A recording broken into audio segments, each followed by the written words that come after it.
Hello, everyone. Before we get started on this week's episode, just a quick word that YouTube, in all its infinite wisdom, has decided that some of the Die Party games are now not suitable for advertising. It doesn't mean a whole lot for the content.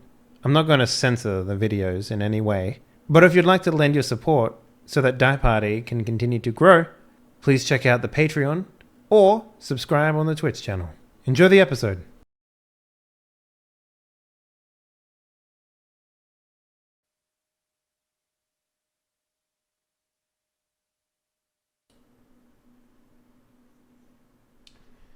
Hello, young Piratinos. Welcome to Die Party Dead Man's Crest, a weekly 7th Sea 2nd edition role-playing bonanza. I'm joined with my fellow pirates in arms. Yar. Yar, yar. Howdy ho. Hi. Hi guys. I'm British. What? Why are we being mean now? We're just being mean. No. Okay, there's a good reason for this. Wreckers shows up. First thing James says is, "Oh, did you have a hair bash?" And everyone's just like, What the f? Well, the other week I mentioned a fucking blackboard and everyone looked at me like I was some stranger speaking a foreign language. "No, I know what a blackboard is. You just mentioned it in Pirates." Anyway, let's go around and introduce everyone who'll be playing with us today. Let's start off with Mr. Yo Jonas. What up, sir? How you doing? How's your face? My face is still attached. I'm doing well, thanks for asking. Looking forward to the show tonight. Nice. Been looking forward to being a pirate all week. I even dressed for the occasion. I noticed. Very impressed. What is Snazzy. what is the thing around your neck? Like This is a torque. A torque? Oh, Is it like a dragon torque? Is it like a? Is it to keep the neck? In? It's a necklace. Oh, it's a necklace. Okay, I thought it was like a functional piece of like. No, it provides no function other than looking fancy. Oh, cool. Nice. Yeah, that's. Nice. I mean, I suppose if I got very lucky and you were trying to hit me from behind, maybe it would provide some limited measure of protection. But other than that, no. Show the horn. Ah, yeah. He's a thirsty man. He drinks from the horn of a dead animal. That's probably all plastic, actually. Yeah, it is incredibly all plastic. It looks real plastic. Yeah. I I have a real one. So yeah, I have multiple real ones, but they don't come with a stand. I was gonna say yours has a stand, right? How are you? Otherwise, I'd be sitting here holding it the whole time, and as I tend to gesticulate with my hands, that gets messy real quick. Telekinesis power, so superpower, you can only hold up like terrible drinking cups with your telekinesis. That's your superpower. That's my It just superpower. floats there. What a shitty superpower. Yeah. Does it pour it into his mouth though, or does he actually have to grab it? And it just causes. I have a specific gravity for mugs around me. Yep. Yeah. Only plastic ones too, so you have to drink from child's cups. Stay yeah, in the no. kitchen. Eric, son of Eric, is ready to rock and roll. Looking Nice. forward to playing with these guys down here. I again. noticed you've been doing particularly well with your streaming lately. You had some pretty decent numbers. In yeah. the sense that I have been streaming lately, yeah. You've had some pretty decent numbers, I've been noticing. So Well, people, oddly enough, so there are a number of different kinds of streamers: variety streamers, single game streamers, RPG streamers. I seem to have cultivated an audience of watch you June suffer streamers, or stream watchers. yeah. So Fans. anytime I play a game that makes me very angry at the universe, Divinity 2 and Original also- Sin. Yeah. yeah, and XCOM, because missing 100% shots is a thing. Oof. People How do you do that? No. I know what it is. They round up, right? I am perfectly aware of what it's it is. so dumb. That's Like, not a justification for missing a 99.99 repeating shot. That's Yeah, but a 99.97, but it actually just visibly shows up as 100%. Yeah, actually, they round up anything over 99, so 99.1 still shows as 100, which meant I had, at most, a 0.9% chance to miss, and missed. I've also missed 2 99% chance shots in a row. So, that's fun. Anyway. Just to clarify in chat real quickly, we don't hate Divinity 2, we just hate archers in Divinity 2. That's the clarification right there. Oh, yeah, I love the goddamn game. Yeah, the game's great. Fuck archers, though. It's an awesome game. And for the people from my chat that are here, I totally haven't been playing the game without you, other than the fact that I have. Don't worry, I'll start all over. But you know what? That is enough time on me. We've got a bunch of lovely gentlemen here. Yes, we do. So we should probably move on to one of those lovely bastards. Hello! What up? How you And doing? now it's weird. Thank you for that sexy intro. I enjoyed it. Yeah, I've been playing a lot of Divinity as well. I haven't run across archers being a problem. What do you mean by their problem? Or you don't like them? Archers, Please can describe. fuck right off. They get height bonuses for their attack, and they melt your fucking armor like no one's business. And then everyone else is like, no armor, sweet, crowd control, get fucked, bitch, it's crowd control. Yeah. So the thing is with the can't any character, like, can't you get spell casting to where if you're on higher ground you do more damage as well? I think you can get a skill. Yep. I thought Huntsman was the ability that gave. Yeah, Huntsman's the one that gives the higher ground bonus. So I mean, any character can take Huntsman, but it doesn't mesh well with the spellcaster. You're dropping skill points in Huntsman, so you're getting a height advantage damage, but you're losing out on the specific elemental. Yeah, I've been playing with Chaos, so we do that lone wolf thing. So every point we spend is doubled. So I haven't had a problem with like not having enough points to put into extra things. So maybe that's the difference. You just hate story, is what you're telling me. What's that? Story, the whole basis of an RPG. You just hate that. No. Well, because all of your companions have their own story, and you're just ignoring that because you don't have companions. Yeah, I'm ignoring that as well. Yeah, I guess. Dave always ignores the story in games, so. Go sit in the corner of shame, both of you. Well, you see, I believe Dave's exact words were, narrative games can't be good. Well, you see, I like combat, so. Yeah, I'm with you, man. I'm with you, dude. Let me just fucking honestly, get that I do. combat. But the thing is, like, I don't know. Apparently, like, those characters are from the other ones, right? Like Beast and are they not? They're brand new. They're brand new. I thought they were.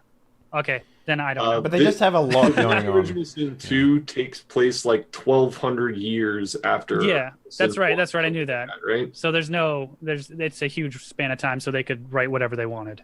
I just wanted to make a full Skelly party, and you can't do that. I got Fane. He's in there. But everyone else is custom made, because you have to. Because there's no other skeleton bros that you can And make. just throw acid everywhere? Fuck yeah, dude. Is that... Yeah. Yep. Yeah, that game's a lot of fun. I think I had mentioned before last week that I just love how much of the environment you can use and the spells and how they interact with each other. Like, I feel like I could play that several playthroughs and still experience something different. Yeah, I'm kind of... The only disappointment I have is Act 1 is not like a giant stealing fest like it was in Divinity 1. Act 1 in fucking Divinity 2 is just like... extremely... Don't steal in Divinity Original Sin 2. No, Really? do not go do to it. their house and they'll be like, some bitch stole from me, and they will run your ass down, and They you have got to the lie to fingerprints. them. And at level 1, you can't lie for shit. I don't care what you expect into, No. and they will turn the entire goddamn town against Yeah. you. It's real bad. It's real goddamn bad. Yeah. Oh man, it's almost like being a thief is a shitty thing to do. But then no, they... I wanted that hat wreckage, and don't you goddamn judge me. Whose intro are we on? Well, I brought it up, so I mean, I wanted to talk more about Divinity. It's a fun ass game. But yeah, I've been playing that. I will be probably playing the Fortnite BR because it's free and it's just something. And I want to get back into some. Meaning to ask about that, like, Yeah, I have a few friends that have been playing it and want to get me to give it a try. Though I'm hesitant because I really like PUBG, but I mean, why not try it? It's free, and I already have the game, so it doesn't matter. yeah. So There is a reason not to try it, and that is the pending legal action. There's being put no forth. pending legal action. There is, None. as a matter of fact. Nope. There is. They have there no is. grounds for legal. but why would I not try it anyways? Yeah. I don't know. Well, I'm not saying that you Yeah. The are only a thing they morally have, considerate individual. the only thing Just they that- possibly have is a conflict of interest because they help them with complex issues within the engine because both games use Epic makes a game and then Battlegrounds uses Epic's technology to make their game. So Right. that's the only thing, the conflict of interest, but they do not own because Right. they do not That's- own that's any the sort po- of like Right. fucking thing on the game, but Right. My- It's impossible to copyright the idea of a battle royale. The gist of the complaint is that Epic helped them very closely for months and then threw this together during that time within in 4 almost weeks, no yeah. time. Yeah. Yeah, it's like, and then literally as they were like, how do you do this in a battle royale? It's like, there is a conflict of interest there, maybe. The only, you're not the only copywriting. Thing, the only thing they're going to get out of that is if they do legal action is they're going to get out of any contract they have or obligation they have to keep using that engine. That is the only thing they're going to win if they do that. So, but yeah. Anyway, Yeah, sorry. I'm not too concerned about it. Fuck it, man. I just want to play games. It is. I actually was a little interested in that because I knew there was something about it, but thank you, Wreckage, for pointing that out. And I was merely pointing out a possible reason why you wouldn't play it, yes, but that's not necessarily a reason I wouldn't play it. I'm not going to play it because it's going to be shit. No, it's actually pretty good. I hear you. It actually looks pretty fucking good. I just know people like how I play Paladins, and people give me so much shit because it's so much like Overwatch. I don't care if one's more popular than the other. I play the one that I enjoy. Yeah. And if The that's, Paladins thing is just if that's unfortunate. Fortnite, I'll play Fortnite. Yeah, I mean they release and then Epic's not Epic, Blizzard's like bleh. And then they're just like, well, fuck it. I guess our game's dead now. yeah. So Also, Blizzard has timed all of their major releases to counter all of Paladin's major releases. Like they've been going for the throat. oh yeah. I'm very, very well aware of that because, like I said, I used to stream that all the time. That's how I got to be pretty much partnered. So, yeah. Well, what do I do now? Yeah. Are you all partnered? Am I the odd one out? Oh, okay. Affiliate partnered. Me and Prylor are partnered. Wreckage doesn't stream, and I guess you're affiliate as well, James. Yeah. Yeah. I've got a feeling. Yeah. Speaking of James, hello, sir. I was drinking coffee. I know it wasn't tea. It's tea. We'll stick with the narrative of the channel. I had some crumpets earlier and some scones. Yum yum. I haven't played Divinity Original Sin 2 because I can't afford it. So Really? it's just gonna have to sit. Yeah, I don't own it. Wait, it'll come. They'll make an enhanced version at some point. Someone buy that game Yeah. because it's amazing. I haven't played Fortnite because I can't afford it. And It's yeah. free, right? Oh no, it's not free. The BR will be free. Really? Yeah. Cool. But other than that, yeah, it's been a bit of a shit week because things had to get cancelled. Other than that, we did L5R last night, which was fun, and then we played a game of blockers on the tabletop simulator, which was fun. All right, that Lord of the Rings game. Question: plot-wise, does it have to have something to do with the rings? It's not Lord of the Rings. It's a samurai game. You playing samurai. Oh, they call it It's Legends of not- the Five Rings. I'm just like, man, that's Lord of the Rings. No, there's 5 other rings. Not Lord of the Rings is not the only rings. I get it. But in my mind, that's the only thing that comes up. It's like, oh, you made a Frodo. So are these like wizards, samurais, or anything like No, that? just I'm just samurai. kidding. It's actual. So the Legend of the Five Rings is actual feudal Japanese. Like it's not simulationist in its mechanics, but it is setting wise tries to be completely historically accurate, basically. Cool. Yeah, it's all about honor, and it's all about like doing the Bushido. right- Oh, it's yeah, Bushido. yeah, Okay. Well, Yeah. yeah, that's an unfortunate fucking name then, because it doesn't inspire much in my mind other than J.R.R. Tolkien. It's to do with like, Learn more It's to history. do. Then. It's to do with like the five elemental rings, whatever they are. I don't know. I'm not running it. I'm playing in it. I don't understand the game myself. Yeah, the ones they give to the elves and the I feel ones like they give to the sometimes the the humans. dwarves- Dwarves, yeah. Yeah. Sometimes I do I'm feel on, like I'm on your page. Yeah, I got it. Shut up, Philo. I didn't interrupt you when you was bitching about something. You Whoever probably was should bitching have. about I mean, something. in fairness. Go ahead, man. Oh, I didn't have any ground. Yeah, I was like, I'll be quiet because I don't understand. Like, I mean, I'll he's- take Because what I you're need to. too polite, James. He just admitted that he played fucking Paladin, so that's enough. You don't need to interrupt that. He was digging his own grave. With that I don't know what Paladin is. Exactly. I've never heard of it. Exactly. That's the fucking point. Other than that, Hero Quest tomorrow night, which is we're all looking forward to because we're nerds and we like nerdy shit. Nice. And last but not least, we have Game Master for the session, Mr. Dr. Wreckage, PhD in kicking booty. What up, sir? How you doing? Hi. Nice hair bash, by the way. Mm-hmm. Yeah. Do you get annoyed when people go, "Oh, have you had a haircut?" And you go, "No, it just fell out." That's what. Yeah, I I do get I do get annoyed by that, but also because for the last 3 years I've had a show on Die Party like twice a week, Yeah. most of the time. Every single one of my haircuts for the last 3 years is like weekly trackable by VODs. Like you can watch my hair grow out, and then you can watch the episode where it's cut, and then the intros are all about, "Did you get a haircut?"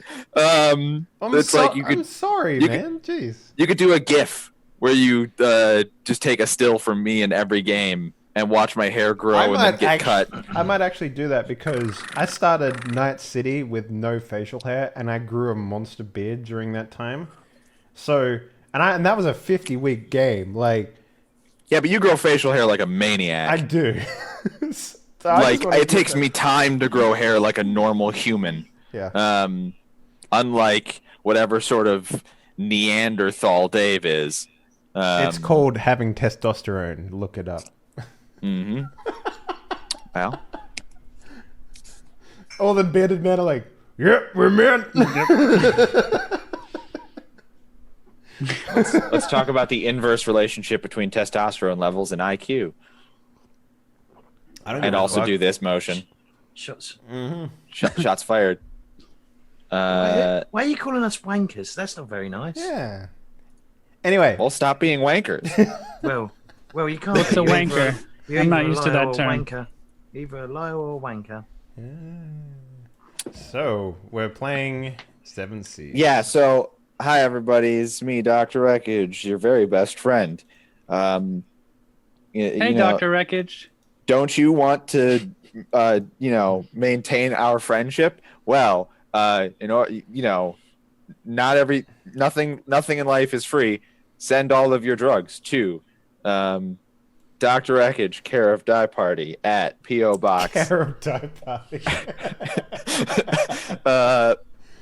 Don't enlist me in this shit.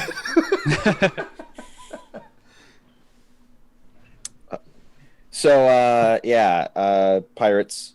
Last week we had a bit of a slow week because I didn't understand the rules still, and we also had a very long break where I wasn't getting any practice on the rules, and also I was pretty tired. Yeah. I'm not so tired this week, but I still haven't figured out the rules. Dave was gonna hook me up with somebody on that, and that hasn't happened yet. But it takes time to. We're gonna. Don't worry about it. Don't worry about it. We might get the rules wrong again. I also didn't get any messages about us getting the rules wrong, which is not meaning that I'm assuming that we got them right. Just that I'm assuming that we have a an interesting placid Yeah. Placid and uninvolved player audience base. There we If go. YouTube did not point out the errors, then there were no errors to be found, and we're doing it perfect. Yeah, you should go watch my fucking Night City plays. Everyone's like, "Oh, you're doing it wrong." I'm like, I fucking know. I changed the rules. By the way, YouTube, looking at you, calling you out. Bring it, bitches. Right. So, Oh, I better log into Roll20. Jesus. don't worry about it. Don't worry about it. Roll 20. We don't roll anything here. Hardly in this system. Maybe if we're doing it right? Question mark.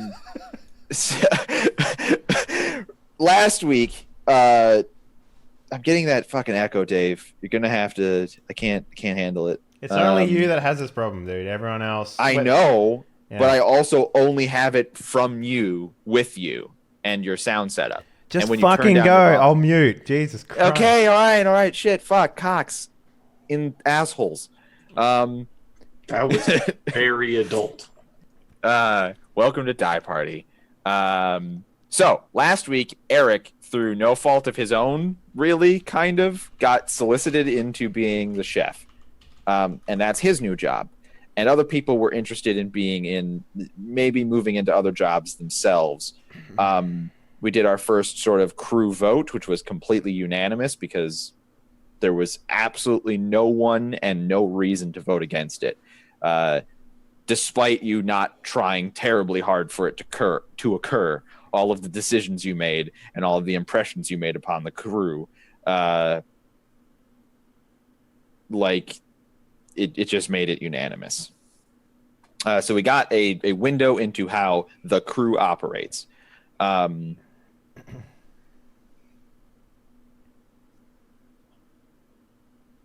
going to take, apparently, maybe you're supposed to do lots of time skips in this system.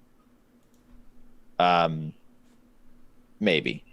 But can you tell that I'm not confident in my comprehension of this rule set? It's only there so that we can, realistically complete our stories, which is how you progress your characters. Well, anyway, we'll attempt to do that, but we're gonna have to open on basically the next day because Dave's character wanted to get a new job and hasn't achieved that yet.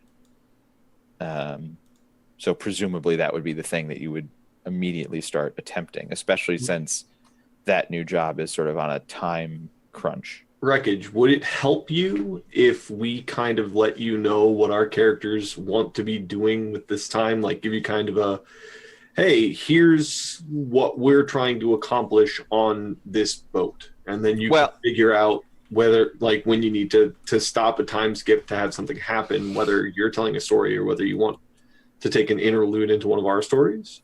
Yeah, I always ask what you... I usually the way that I do it, the order of operations that I do it is we are going to go this far ahead in time. Does anybody want to do anything in the interim? But it would be better and nicer and more proactive of you, the players, to say already what you're wanting to do after everything that occurs. Like after any time that something occurs, being like, well, now my character is going to want to kill the captain or whatever. It would be nice to know, because right now we don't have a simple direction as to where the ship's going. I mean, ideally, if we had an idea of the voyage plan, voyage plan, we would realistically be able to, I guess, set our own stories, right? Because that's sort of the mechanic of the game. Is we set a story, you tell us how many parts it contains. The parts it contains is how much it needs to progress, the trait up or whatever it is that we're trying to do. And that's just for character advancement, though. Yeah, and those stories drive the narrative a little bit as to what's going on. Like, for example, Eugene, if you wanted to say, become the captain of the ship in whatever fucking hypothetical scenario we have, you would say, okay, my goal is to become the captain of the ship, aka get reputation for being the captain of this ship, and then you go on your own you have a story that gets done for that, right? That's sort of how the game is supposed to work. Like mechanics drive narrative. Well, that's not what I got from the PDF. What I got from the PDF is that stories are one of the things that it's how you advance, but they are things that occur alongside of the narrative, the main narrative, not that drive the main narrative, because everybody's going to have disparate individual stories. Yeah, I mean, for their character advancement. I mean, that's kind of what I was driving at, Wreckage. I was saying, since all the four of us have personal stories that we're trying to pursue, and you have a narrative that you're telling as well. If you knew the 4 stories that we're pursuing, or at least the steps we would like to do to pursue them, then you can determine, like, okay, well, we can skip forward a month because there's nothing that with your 4 personal stories and what you're trying to pursue, you couldn't do anything in this month, and I don't have anything that would happen on the ship for a month, so you can skip the plot a month. Whereas if you don't know the information from our side, you would just narratively skip it forward a month because that's where your narrative is. And then we're kind of left going, oh, well, during that time in the past, I would have been trying to do this. Here's what I'll say. Regardless of character advancement or narrative, if you can, it is always helpful to know what your character wants, even if it's within a 5-minute span of time. Stone's is going to be, because Stone is a simple simple-minded character anyway, so he's going to just have very like his main story at the moment is just trying to make some friends that are going to, that won't betray him, that will, maybe help him when he struggles with certain things like words, numbers, figuring complex words out. So that's his goal. I mean, if you remember in character creation, that was the goal that I set out to play. So that's what I've been trying to do, is make friends out of these, even if they don't want to, but been making friends out of the player characters. So, James, if you want to if you want to progress your story, you literally have to say, okay, I wish to progress my story. I'm going to do this to do the first part. Like, Wreckage isn't a mind reader, I guess, for the most part. Like, you have to make that clear, I guess. All right. I will also do my best to say, this looks like this has been finished. And I'm also going to do my best to cause those things to occur. But we're still easing back into things. It was like there was a 4-week gap since I've even heard what your stories are. Yeah. My character sheet doesn't have it written anywhere. I'm assuming it's still trying to get into that secret society. Right. But that didn't have any. I mean, you can change it at any point. Yeah, I think I'll just probably change it to And there is a place to put your story. Yeah, we never really decided whether or not the secret society had anything tied to it. So because it doesn't, you should just. Well, you ended up with join one for free. Yeah, at the top. Mechanically speaking. Mm-hmm. Yeah. Which is weird, but I think we ended up what we ended up deciding. Now we're just remembering things that we've already done laboriously. We decided that it would count as what you would be getting as a reputation, and that's the reputation right. Yes, would be in the secret society. Yeah. And so it was a story with the requirements of what are the requirements for getting a reputation. Okay. Anyway, but let's live in the now for now. Mm-hmm. You guys are on a ship. Eric is now the cook. Eric, son of Eric, is now the cook. You've had a lovely night getting to know each other, and telling jokes and teaching Stone, how to love again. But the next day, maybe the next day after that, like, time marches inexorably forward. There's what I want to know is, Ricardo, are you pushing very hard to get this new job, and what is your method? What is my tact?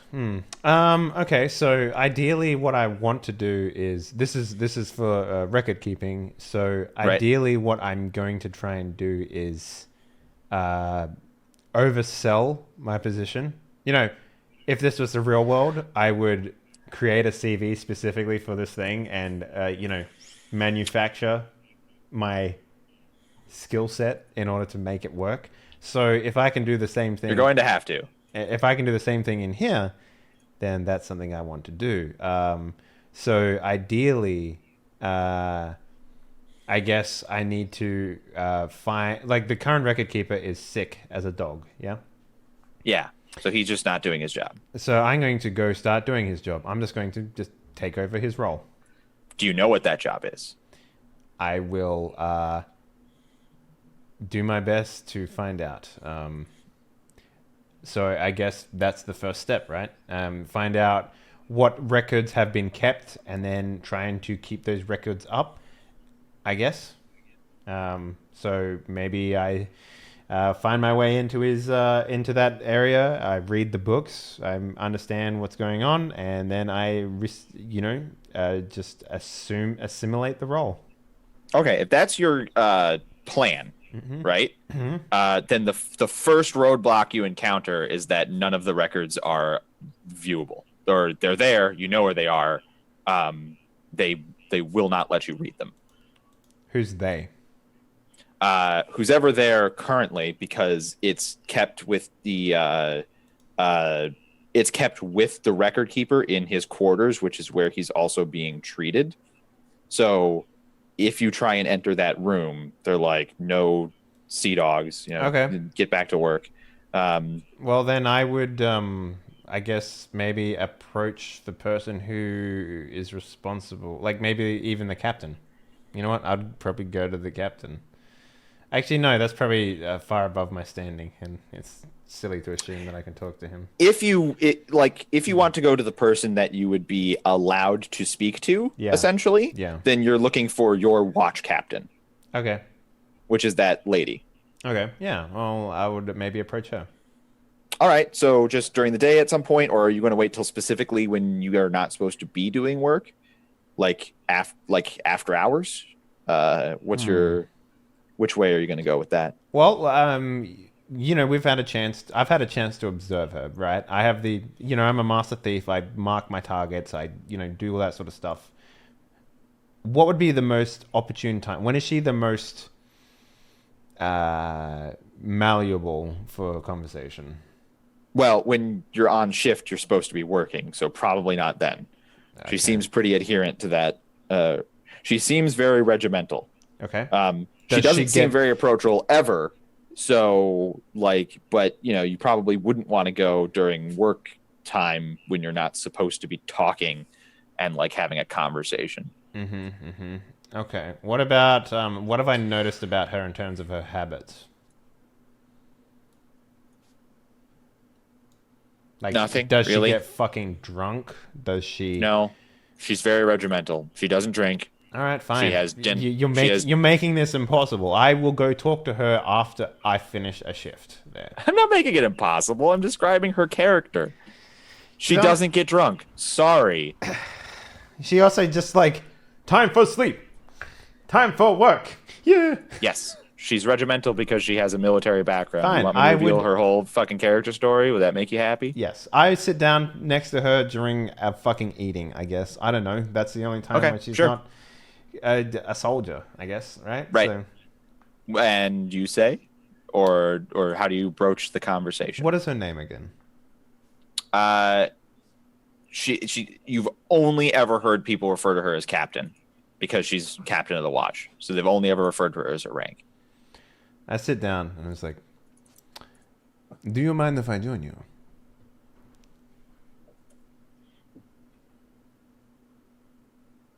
Fine. All right, I sit down and it's like, so I couldn't help but notice that some of the crew is not doing their jobs correctly. And I wanted to come to you to offer my services. She nods. What is the record keeper's name?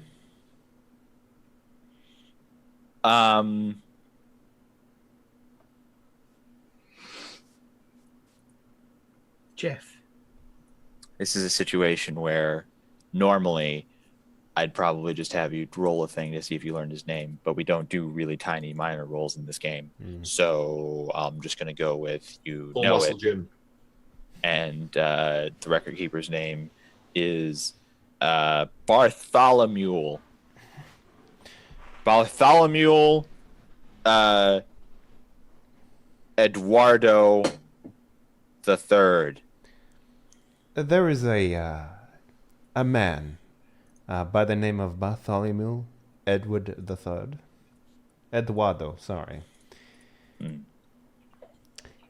I've it's come to my attention that the man is incapable of doing his current role within the ship, and I wanted to come to you specifically and say that I am very capable of doing such a task. Also to point out that if you were to bring this to your superiors, like the actual captain, you would be seen in a very favorable light, considering that the role would actually get done instead Stop. of... Stop trying to weasel your way in, sailor. It is not He's sick. weasel. You don't need to pamper me and tempt me with all of this accessory fluff. I know that Bartholomew is sick. We know he's not doing his job, but he's also the one on contract to do that job. And apparently, at least from the captain's perspective, Bartholomew is the one who is going to do it, and we will wait for him to recover. There's something about he's not just tracking our contracts or our expenditures because we have other people doing that. He's keeping some other sort of record. And the captain isn't interested in replacing that role for some reason.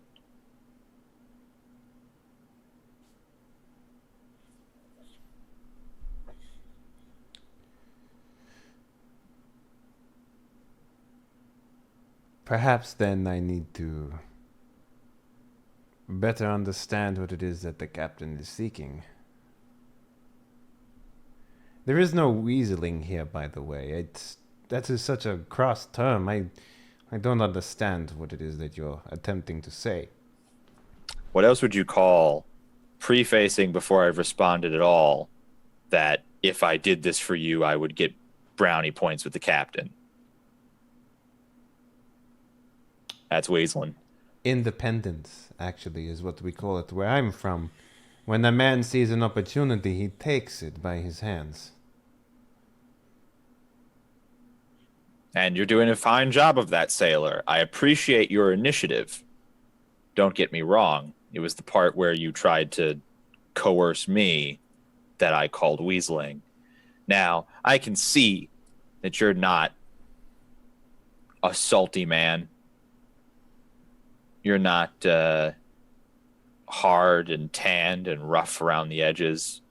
Your fingers, your hands are soft like a baby's or a thief's. And I understand that not everyone wants to swap the decks. I think it's admirable that you've put your ear to the ground and tried to find another thing to do on the ship. I respect that. In this case, in this particular instance, I can't help you. But if you want to request another job, something more apropos to your skill set, then I'd be open to that. Now, if I remember correctly, there was a virtue and a hubris. There are virtue and hubris in this game. I want to see if I can gain a hero point here, to nominate using my hubris curious. Because She's When you just like, investigate something, especially if it looks dangerous. Okay, so you receive a hero point when you investigate something unusual, especially if it looks dangerous. So what? In what way? like you... she's just like, look, it's better off if you don't pursue this. You can get another job though, and I'm just like, I absolutely think that you would get your hubris would absolutely trigger here if you like nose into Bartholomew's business, the records, what the captain is doing, like those. But Yeah. just asking her, like, no, are you no, sure? that's Like, exactly what I'm going to do, Wreckage. All right. I'm sitting here just thinking, the captain. This is my internal monologue, by the way. It's like, it seems like a captain friend has more on this ship than he's letting on. And perhaps I Right. should So something about investigate. these. Right. So maybe breaking into this room that they didn't want you into, that would absolutely investigating something, especially if it looks dangerous. Well, it's dangerous in that the authority of the ship doesn't want you to know this. So that's plenty at stake. So you're going to attempt. What are you going to do? This is now sort of sounding like a risk. So I turned back to the the watch captain. I was like, I would very much like to accept your offer for finding something more appropriate for a man of my skills. Perhaps if you had something in mind. The only other position that I seem to have thought was available was in the medical staff, but There was also the quartermaster's job, or the quartermaster's whipping boy, basically.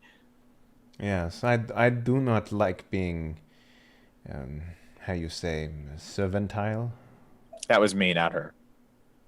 Oh, Just okay. for the record. Oh, okay. She hasn't said anything about the quartermasters. That's another thing you learned personally. Yeah. It's like, I would appreciate it if you could keep your eyes open for a position for me. I would make it. All right, well, sailor, Please come You know, here, I have- Ricardo. no. If you Sorry, want another it's not if you want Ricardo. an if you want another job, then report to me at the start of the watch tomorrow, and give me your CV. Basically, I'm gonna have to hear about your skill set and your previous. I'm happy to put you in a position that's more appropriate to your skill set. That is what a good watch captain does. And I can see that you're not just a laborer, but you're going to have to be a little bit more specific about your skill set if I'm going to appropriately assign you. Wreckage. To prove a point, I would like to spend a hero point. I would like to spend a hero point on the ability called Brush Past. Sure. Spend a hero point to pick a pocket, steal a ring from another character's finger, plant a small held-on items on another character without him noticing.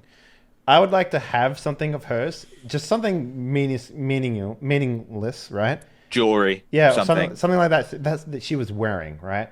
Right. And then I just sort of put it on the table, and I'm just like, I will Sure. see So you can tomorrow. spend that hero point. Mhm.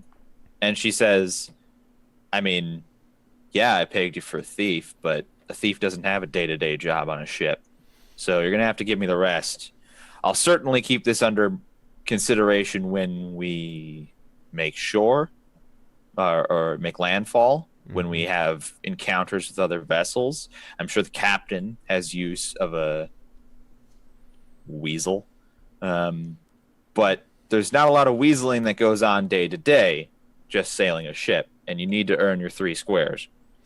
So you're either doing that scrubbing the deck, or we find something else for you. I think the quartermaster needs a whipping boy.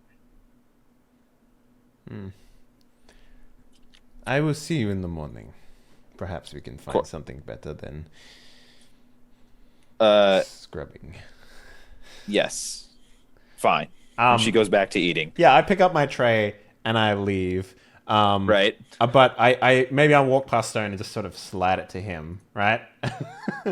Okay. But then I go and I try and see if I can make my way inside the ship to this All right. guy's room. Now, So give me an this idea. is- Is it like cabin inside of the ship middle, or is it like on the wall? it's definitely like an edge room in that it has Portholes and stuff like that. Yeah. Yeah, it's at the edge, and it's near the captain's. Like the captain has a quarters, and there's like a larger room for sort of the what's the word I want to use? Like the command staff of the vessel Bridge? to like sort of like a bridge, but not like where not obviously the helm, but like a bridge where The map room. I don't know. Yeah, the map room. Yeah, like the dagger with the X on the spot room, and like the dagger also with the X on the spot. and all Isn't and that also usually- the Helms the room? like I don't know. the Isn't that all, yeah. Isn't that usually like the captain's quarters anyway, where they plot, the back In of the ship Hollywood where- it is, but like I think realistically it wasn't. Like we're as far as Hollywood is concerned, we're talking about the room where Barbossa brings Elizabeth Swann to have the feast, and then she stabs him, and like that room, and that side of the ship, there are also like private quarters for special guests, or in this case, a special officer who is for some reason the record keeper. So that's basically where these doors and rooms are as far as the ship layout is concerned. Does that make sense? Yep. Makes perfect sense. Right. Maybe- So that's where it is. Maybe as a suggestion, because Stone is dumb anyway, but secondly, he does know probably the back of a ship, like the back of his hand. So he might be able to like suggest a way in. I don't think Ricardo is telling anyone that he's going off to do this. Yeah, Right. definitely not telling anyone.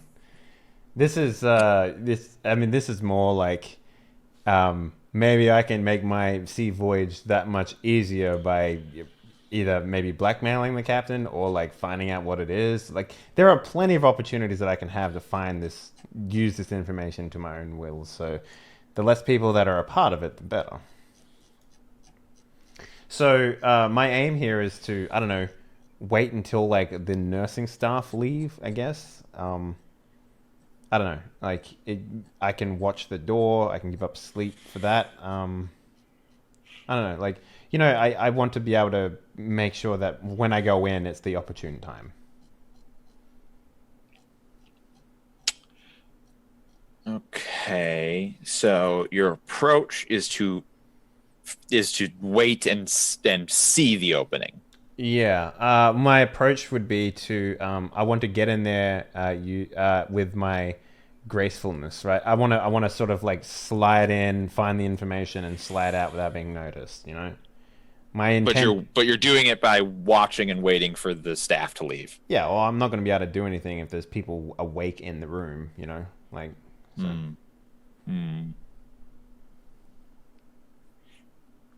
All right. So your approach is to find the opportune moment, to reference Pirates of the Caribbean as often as possible, unceasingly. And that sounds like that would be a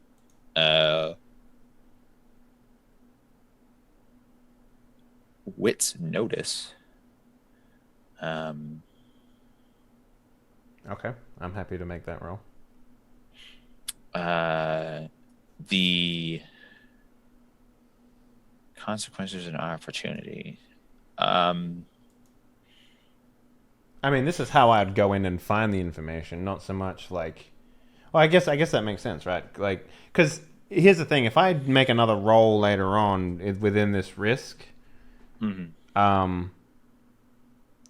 I guess that makes sense, right? Wit's notice, like I would that's use the first. That's the first thing that happens is you're waiting for there not to be nursing that staff. makes sense. And then I use the risk that are generated from this to make my approach. Yep, that makes perfect sense. Okay. So this is the first time I'm rolling in this conflict with wits, with notice. So I'm going to use an extra dice.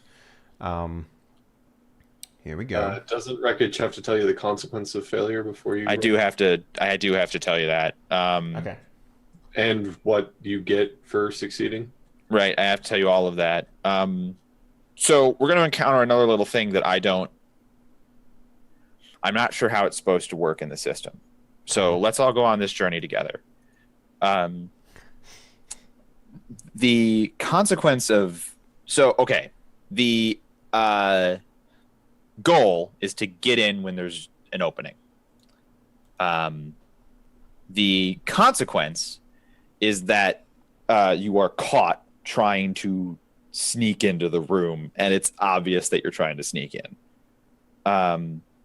There's no extra opportunity here. And now you're going to roll the dice, and you're almost certainly going to get one raise, which is going to buy off the consequence of getting caught. Okay. And then, yeah. Okay, we'll roll the dice first just to make sure. But you'll certainly get one raise.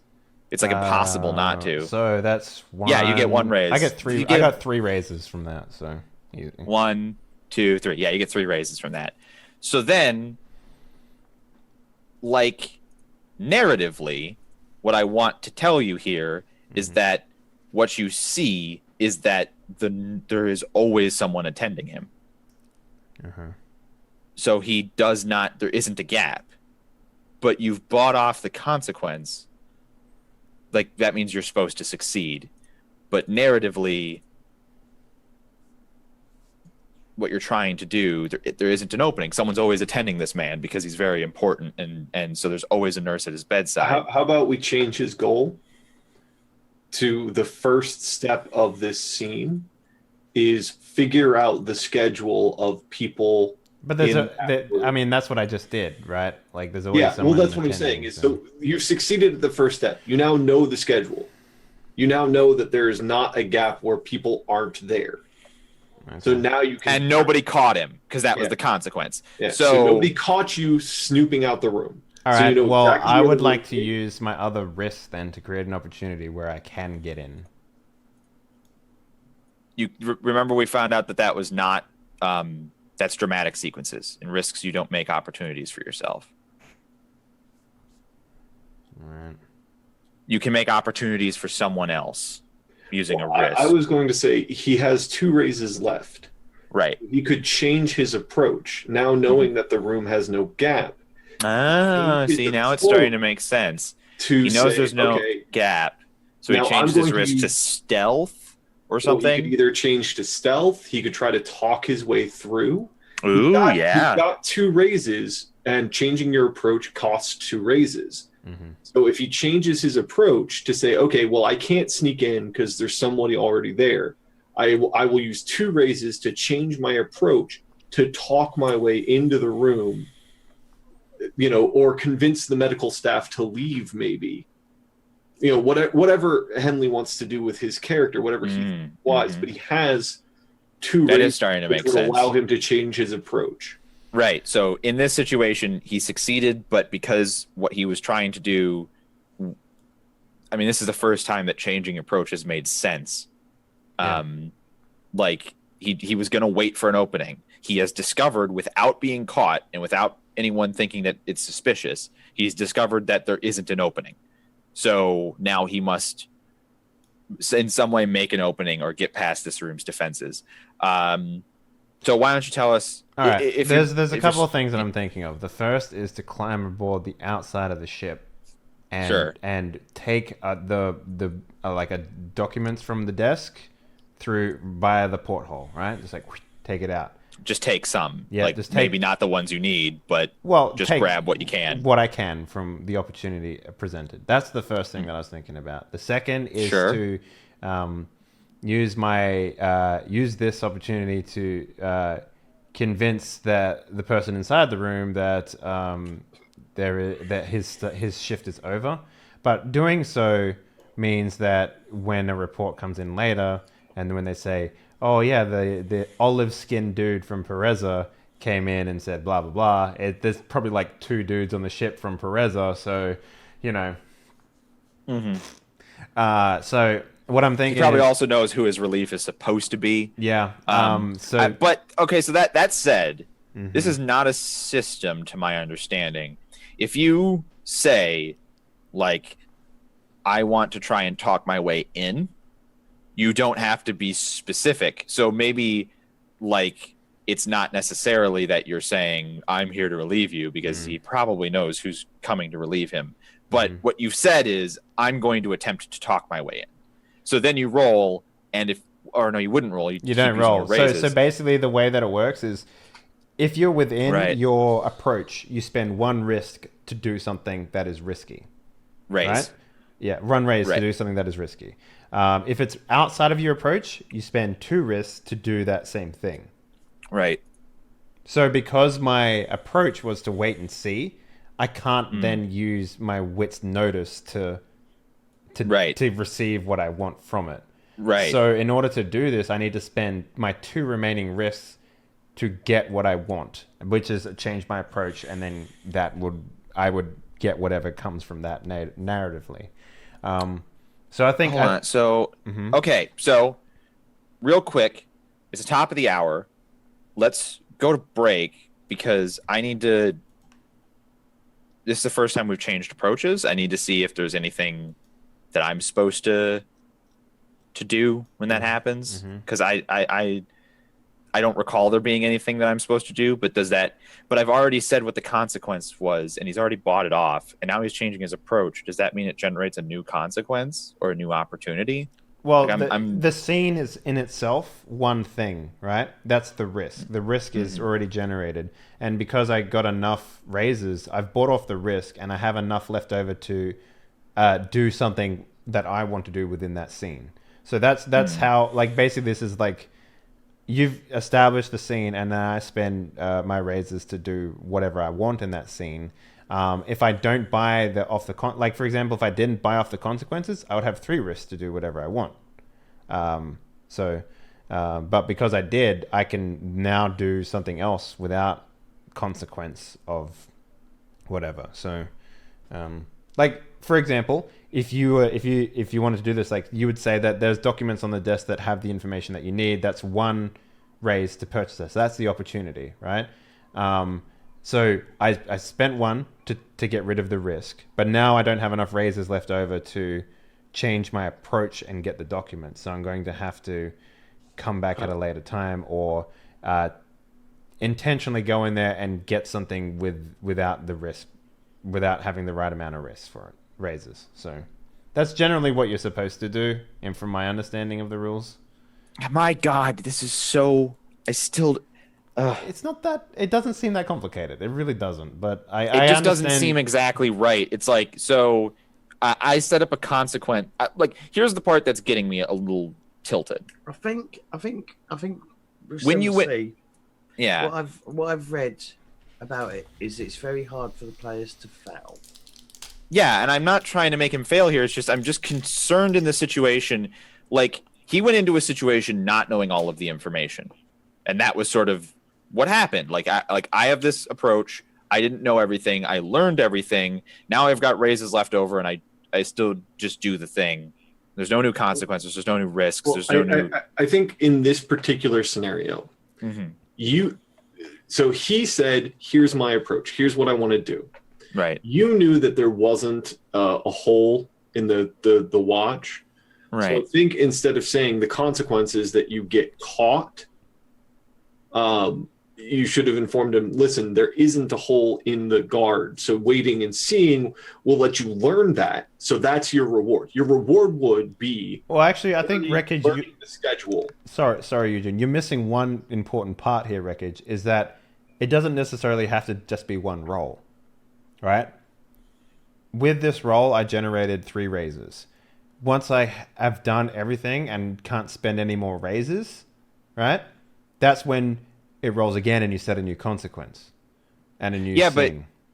But and then I tell you what my approach is to solve that. Like, for example, if we go back and you say, okay, it's going to cost you 1 raise to get rid of the consequence for the scene, 1 raise to get the documents, but I said my approach is this. In order to change my approach, I need to spend 2.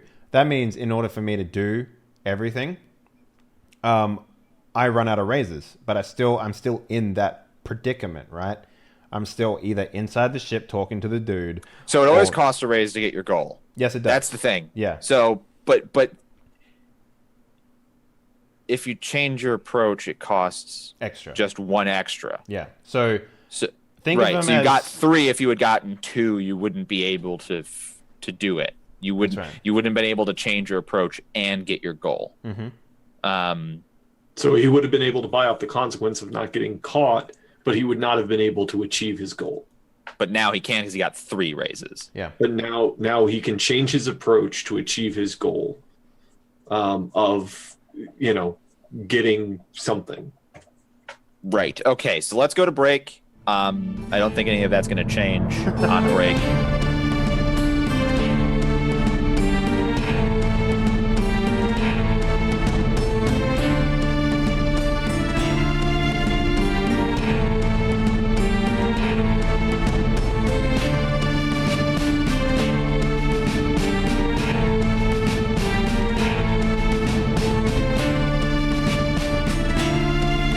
Right. So I believe that what we have concluded, perhaps dubiously and perhaps incorrectly, is that you have 2 raises and therefore can change your approach to scaling on the ship. And we all feel like that should generate a new consequence, but the book doesn't say that. So you do that and you will get some documents off of his table. Like, is that... For you rule lawyers out there, he's improvising. That's what it's called in the book. Right. Mm-hmm. We are... And if we've got it wrong, then let us know. Thanks. Every system... Here's the thing. The truth about every system is don't let the mechanics get in the way of having a good time. Yeah.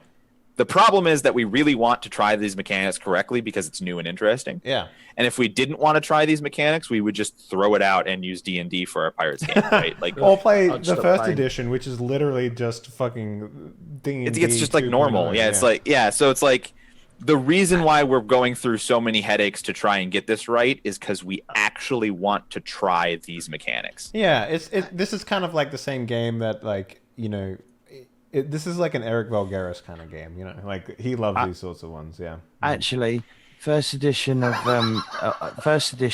right?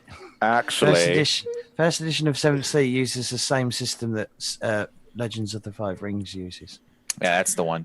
That's the Lord of the Rings one. elves and dwarves, right? Yeah, that's the whatever. Interesting side note.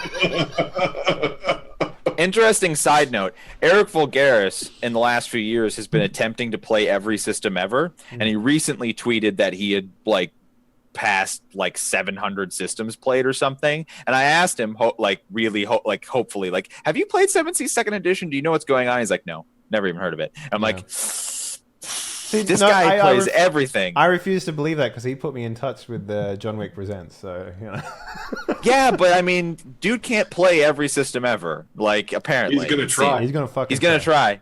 He's gonna get there. All right. So what's the result of what's happening here? Oh wait, how did you improvise, Henley? What was your choice? Because they both work no matter what. Yeah. So my choice was to rely on my gracefulness and my ability to be acrobatic, and scale the outside of the wall, reach my hand through a porthole, grab the papers in question, pull them out, and give them a read. Right. So that is what's going to happen. You are going to successfully steal some documents from the table, using stealth and finesse, because seemingly that's how this works. Yeah. You had the raises and therefore it occurs.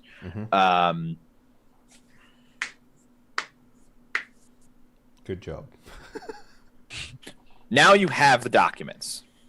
You have acquired documents. The item is added to your inventory. You also spent enough time watching the room to know that there was always going to be somebody there, so it's probably quite late. You have a meeting with the captain of the watch, first thing in the morning. My question is something to the effect of, are you going to take the time now to try and decipher these? Are you going to get help from your friends who maybe have better stats when it comes to, reading random documents? I don't think any of my friends has stats in reading. Several of your friends have scholarship, which would be the relevant thing. Not that I'm saying this will be a roll, and not that I'm saying that you will fail, just that... My concern is replacing the documents before anyone notices that they're gone. Okay, so get this done now, then go back and do it again. Yeah. Just replace them, you know, and... Okay, excellent. I think I can turn this into a separate risk that includes both gleaning information from the documents and getting it back in time. Because those two things are diametrically opposed, right? The more time you spend trying to decipher them, the less time you have to bring it back in time. Sure. Makes sense. Right. Okay. So, in that case, I'm setting the scene for another risk, I think. No, this is part of the same scene. It's just another risk, right? So yeah. It's just a totally separate risk, right? The scene is still like you want to know what's in these documents, blah blah blah blah blah. So, what is your So it's worth pointing out the game makes very clear that the only time that you should actually do an approach or set up a thing is if it's risky.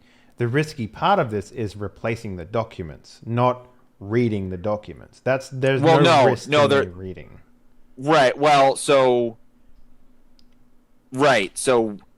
it's. Are you reading these documents while like you're hanging from a rope on the side of the ship? No, I guess I mean the risk that go on. The risk that I see here is I guess it's a consequence that is one of the consequences you have to buy off, which is that you don't spend enough time reading, and therefore you get it back in time, but don't actually know what the documents say. Okay. Or you misinterpret what they say. Right, or you misinterpret what they say. So I guess the goal, which costs a raise, is to... This is for your approach. Like, is it more important for you to know what's on the documents or get them back in time? Because one of them's... I mean, I guess the price isn't different between the goal and the consequence. One of them will technically be the goal and the other will technically be a consequence. So here's what I understand. I have some time because he's bedridden and I know he hasn't done anything. I know he hasn't been doing his job. So unless all of a sudden he gets better within the next day or two... No, like anybody's going to notice that like the basically the stuff off the desk has been swiped. It's all right. So I have change, like basically. a couple of hours, is what you're saying, right? Okay. Like until someone's like, this room is different, and then it won't necessarily get back to you. They'll discover that documents have been stolen. James, just bring the microphone closer. James. Speak up. So it could well be that he has the cover of darkness to read those documents. Sure. Because you're not going to know. A slight difference in the room at night is not going to be noticeable until like there's actual proper daylight, because it's candlelight, or torchlight or whatever, and they're not very good lights. But just keep in mind the same thing applies to him reading those documents. True. If he's trying to read them at night, it means he has to find a source of light and be next to it while reading documents. If this was a ship that is fairly crowded. If this was D&D, there would be two roles here. Yeah, one role would be reading and one would be replacing, right? So right, one would be reading and one would be stealth. In this case, he gets to declare what his approach is, and then it only comes down to one role, and then the consequences are split up, which is weird. Yeah, because let's say that my approach here is to make sure that no one knows that I had even read the documents in the first place. That is my main priority. Okay, that's your main goal, and your approach is going to be your approach is going to be reading until the last minute, and then you're going to sneak it back the way you came. That's right. Like, right? Mm-hmm. Right. So basically, this is going to be the thing that you've always wanted to roll, which is finesse athletics. Yeah. Because that's what's going to determine how much time you have. Is like, when is the last moment that I can sneak back and get these documents back? Okay. And that determines how long you have to read it. Again, in D&D, mm-hmm. I'd want you to also roll scholarship or something, but I can't make you do that here. Now, but again, we're learning. Since this is the same scene, if I said, if I used Wit's Notice, I wouldn't get an extra dice. But Right, but because you're it's getting a an extra different dice thing, I get an extra dice. So If I may make a suggestion, Mhm. if I understand the system correctly. Yep. So the primary goal for this scene would be get the documents back before anybody notices they're missing. Right, Perhaps that's one an raise. additional opportunity would be he's so athletic and gets down the side of the ship so quickly that he gets extra time to read and would get a greater understanding of the Well, how material. about this? How about this? The opportunity is I overhear some people in the room talking about what it is. Or maybe the guy mumbling in his sleep about what the extra information, you know? Okay, here's how this is going to work out. Okay. We have the one goal, which is getting it back before it's missed. And we're going to have a couple of consequences. Okay. The first consequence is getting caught in the act of sneaking around. If you pay off the goal but not that consequence, the documents get back, but maybe you get caught on the way back, that sort of thing. Sure. Like, they won't be the two together. So one consequence is being caught in the act of sneaking. The other consequence is not having spent enough time to understand the document. Okay. Yeah. All right. I'm okay with those. Yeah. But I'm actually going to make a third consequence. Of course. But your pool's huge. Oh, I mean, I need to make 10, so we'll see how we... Actually, my finesse is 3. Does that... My athletics is 3. Do I get anything special from that? I remember there was a You thing. get to re-roll 1 die. Okay. That's what that is? Okay. Your finesse is 4, yeah. 4 is different. 4 has a different thing. Yeah. Well, go look that up. Anyway. What page was that on? Do you remember? I don't remember. Okay, here it is. And no, At 3 isn't that ranks, dramatic wounds? No. At 3 ranks, this is specifically skills, so this relates to athletics. Which you do have 3 in. Yeah. You gain the ability to reroll a single die when you take a risk using that skill. At rank 4, you get the ability to earn 2 raises by creating sets of 15. So, right. Yeah. You don't have that yet because it's skills, not base traits. Right. So the third consequence, by the way, which we haven't gotten to, is that also with all of this, you exhaust yourself, don't get enough sleep, and you make a very poor showing at your meeting tomorrow with with the watch captain. That's all right. I can get down to those risks. All right. And so basically, it's like I really want a new good job, so I don't want that's what that consequence affects. Then you don't want to get caught, and you also want to understand the thing. Sure. So now we've got 4 things to pay for, which I think is it's enough. reasonable. Yeah, I can potentially get that many. So we'll see how we go. Right. So let's, especially with your dice pool. Yeah. Let's make that roll then. Because I feel, go ahead and make that roll. I feel. Oh yeah. That 1, 2, 3. Yeah. 4, 5. There's 5 in there. Right. Easily. Yes. See, I feel that the goal with 7C, with the mechanics, is to make players choose consequences. Yeah, I think that is ideally what they were going for as well. They want people to pick the best of the best of a bad situation, right? So, but here's a level 1 character who, he's done all the risks so far, and never once has he not had 2 or 3 raises left over. So I'm not sure I'm supposed to just pile consequences on him. At 3 consequences, it already felt like. I think you're doing exactly the right thing. Make the consequences fit the scene. If there's a lot of different consequences and we fail, it's still not the end of the world. Yeah. But add dramatic tension, not beat us about the head. So just so everyone in the chat is aware, the way that you gain raises in this game is you roll the dice and then you make 10s out of those dice. So so 2 of those dice just do it by themselves. So I got 2 raises because of these 10s. This 9 and a 1 makes another 10, so that's a third raise. This 2 and this 8 makes a 10, and then these 2 makes another 10. So I have 5 total raises because of that. So that's and honestly, you could still re-roll one of your dice. I could, I could re-roll that 1, but it wouldn't make any more things, right? So, yeah. I could re-roll the 2 or the 1. That might give you an extra dice, which he could then buy off, which would give you a hero point, but would also give him a danger pool dice. to fluff over Prylor later. No. This is the exact amount that I need to make 5. If I re-roll a 2 and get a 1, for example, I don't have enough to make 5. So I'm just gonna go with 5. It's safe. It's fine. It also buys off all, and has a raise left over. Mm-hmm. And again, there's this whole like if you have raises left over, you can. Plus, I also generate a hero point because I did something. I sated my curiosity in a race. Yes. So. Yep. No, that was hubris, and that definitely came up in this moment. As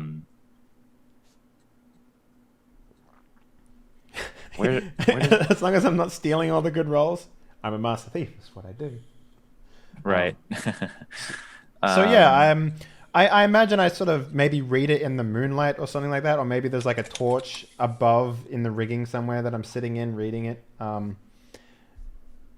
what's on the paper that everyone's got so huffy puffy about?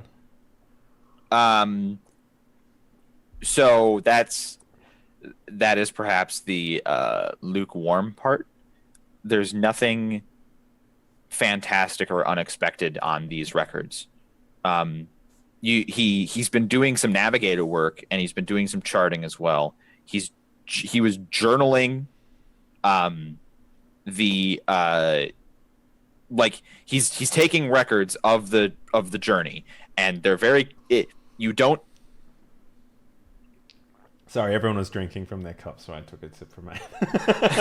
That's what that was. You find his it's not like a personal diary. It's like the record of the vessel, like the captain's log.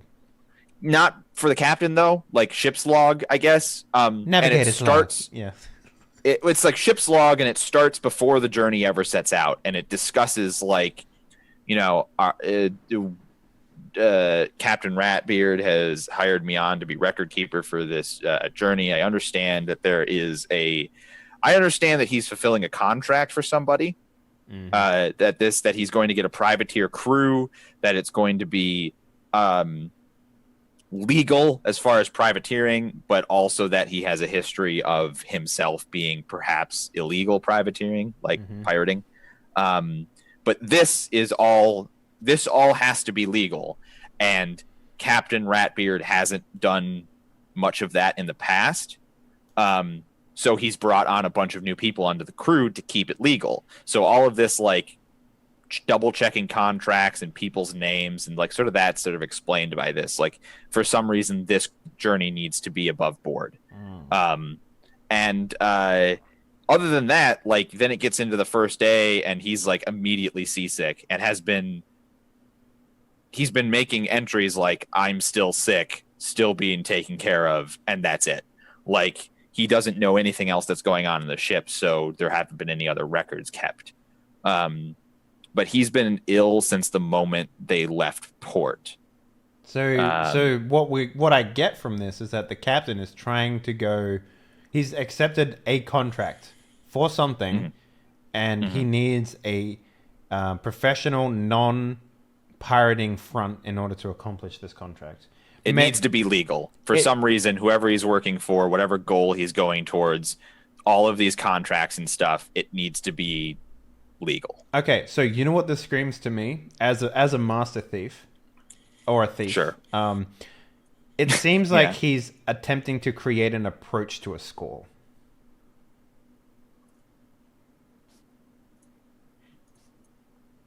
It seems like he's trying to... Can you elaborate on that? So he's trying... He has an idea of, like, maybe there's a ship that he wants to plunder. But in order to get close to them and to get them into waters where they're away from, like, say, defenses on a port or something like that, he needs to appear to be a legitimate business, a legitimate ship. Well, that's maybe too much of an assumption. What I will tell you because you succeeded in your goal of deciphering these documents. The most important thing that you've gleaned from this is that Captain Ratbeard is on contract. He has accepted a contract from a financier. So someone has hired him. Yeah, someone is his patron and he is their privateer, and then he's contracting out the crew, and it all needs to be legal. And those are the two things. Let me just clarify. When you say privateer, you mean like pirates, right? No. Well, a privateer... Government pirates. Government pirates. So basically, a privateer in the real world was when, like, the Spanish would legally hire a bunch of pirates to only pirate British ships. And, like, you know, it was sort of like mercenary work, but it was legal. They were considered contractors, and if you captured privateers, they were captured as, like, prisoners of war, not as They weren't pirates. hung as pirates. Right. They weren't bloody pirates. They were bloody mercenaries. Right. Isn't that Okay. how some of them started in pirate? Because the country would Wouldn't pay withdraw the them. contract. Yeah. Right. They There would was pay them, or they'd pull the contract, or they would attack the wrong vessel.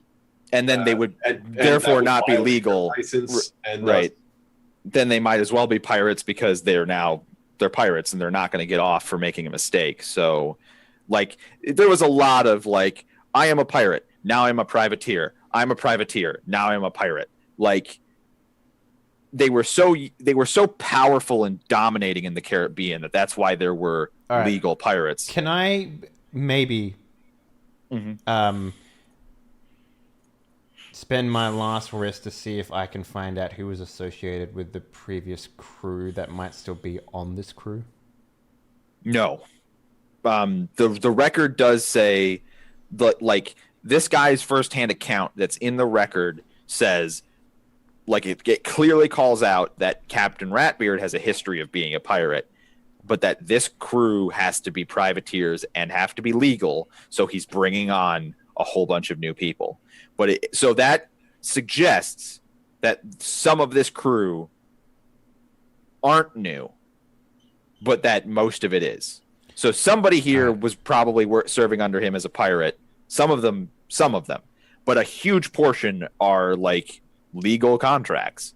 So that's a great fucking, like, opening for me to be like, okay, I need to find out who was on the previous crew, because they would probably be aware of what's happening with this contract. I wouldn't also need to, you know, steal from the captain or break into the captain's quarters to do that. You're just trying to get, like, into the inner circle almost. Yeah, essentially, yeah.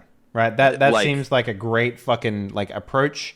I know what's going on here, and I want to be a part of it, sort of thing. All right. So there's two other things that we have to cover. Eric. The son of Eric. Eric. Son of other Eric. Yes. You're a cook now. So I am. It's going to take all day. It's cooking for this many people 3 times a day is not something you've done before. You've stated, and I have accepted, that festivals have meant that you have prepared large quantities of food before, but not quite so rigorously, and maybe not quite so like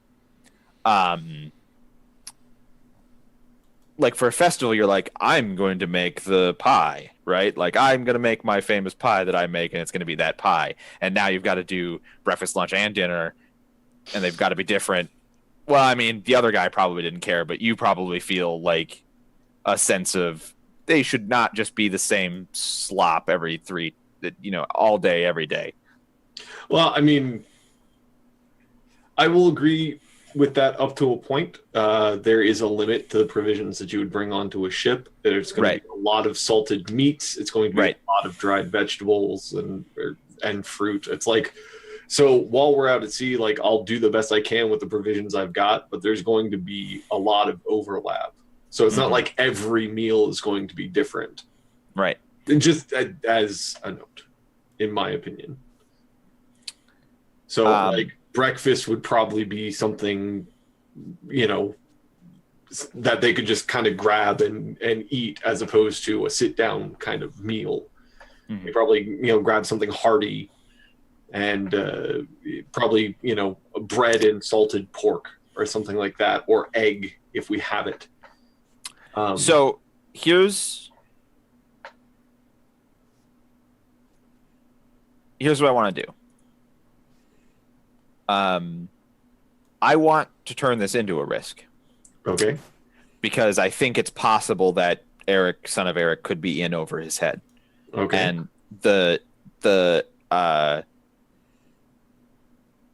I'm going to create opportunities here, though. The only consequence is that you actually can't keep up with being a cook and you lose that job and maybe a little bit of respect. Okay. But also the captain was like, everyone should just give it their best, and if he can't do it, oh well, right? So you won't even probably lose that much respect. You'll just not be cook anymore. Right. But I will make bonus opportunities. Right. I think you'll be able to buy off the consequence. The real question is, are you going to Could an perform- opportunity be like he gets help, like a potato peeler or whatever? I think really wants to peel potatoes. I think in this case the opportunity is going to be like his standing with the crew improves because he's doing such a good Or he feeds job. the captain an exceptional meal. You know, like things like that. In fact, that's a great one, Dave. Here's what we're going to do. Tell me your approach to cooking, I guess. Because I guess it could be a couple of things. It depends on how you describe your approach. Well, I mean, okay, so I think Eric would, first things first, take stock of everything that's in the kitchen and see what he could make, like what his skill set has. Mm-hmm. But I think it would be very much like he put a lot of stock into making friends with the crew, talking to the crew, asking them, hey, where are you from? What do you like? So I think he would take that approach into cooking. I think he would try to figure out, make his meal plan based on, what he's got and what he thinks the crew would like. So if there's... So playing to maybe the day, maybe even the temperament of the crew. Yeah, well, and first shift has a lot of people from, Perezia, whatever. Let's make kind of a Perezian, they like spicy things. So we'll make a spicy dish for breakfast or something like that. Mm-hmm, mm-hmm. So basically talk with the crew, use their input on what they like, and try to form that into meals with the supplies that he's got. That sounds almost like a convince roll. I don't know, No, so the attempt, maybe tempt. So it's going to be a panache empathy roll. Oh yeah, okay. That's not bad. By the way, guys, remember your backgrounds because you do get hero points for doing things in your background as well. And I just remembered that I don't have a space where I wrote the backgrounds down. So I'm trying to remember. I'm pretty sure I had criminal duelist. I'm pretty sure I did. Something like that. I'm just going to make sure that I go through and make sure that the bonuses that you get from that still apply. Whatever. Anyway, sorry. Yeah, did I write down my background? No. There's no space for it. There's no fucking space for it on the sheet. So, I wrote down all my bonuses, but I did not write down my background. It wouldn't be that hard to make. I don't know HTML or whatever, but I know I don't know why character suddenly sheets I before. just rolled dice. because I you didn't clicked click on plus anything. 3 plus 4. That's what that is. At the top there. Oh, okay. Yeah.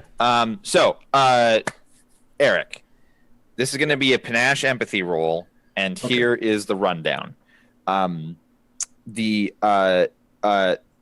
is the consequence that you do not successfully do the job of cook, and you stop being cook.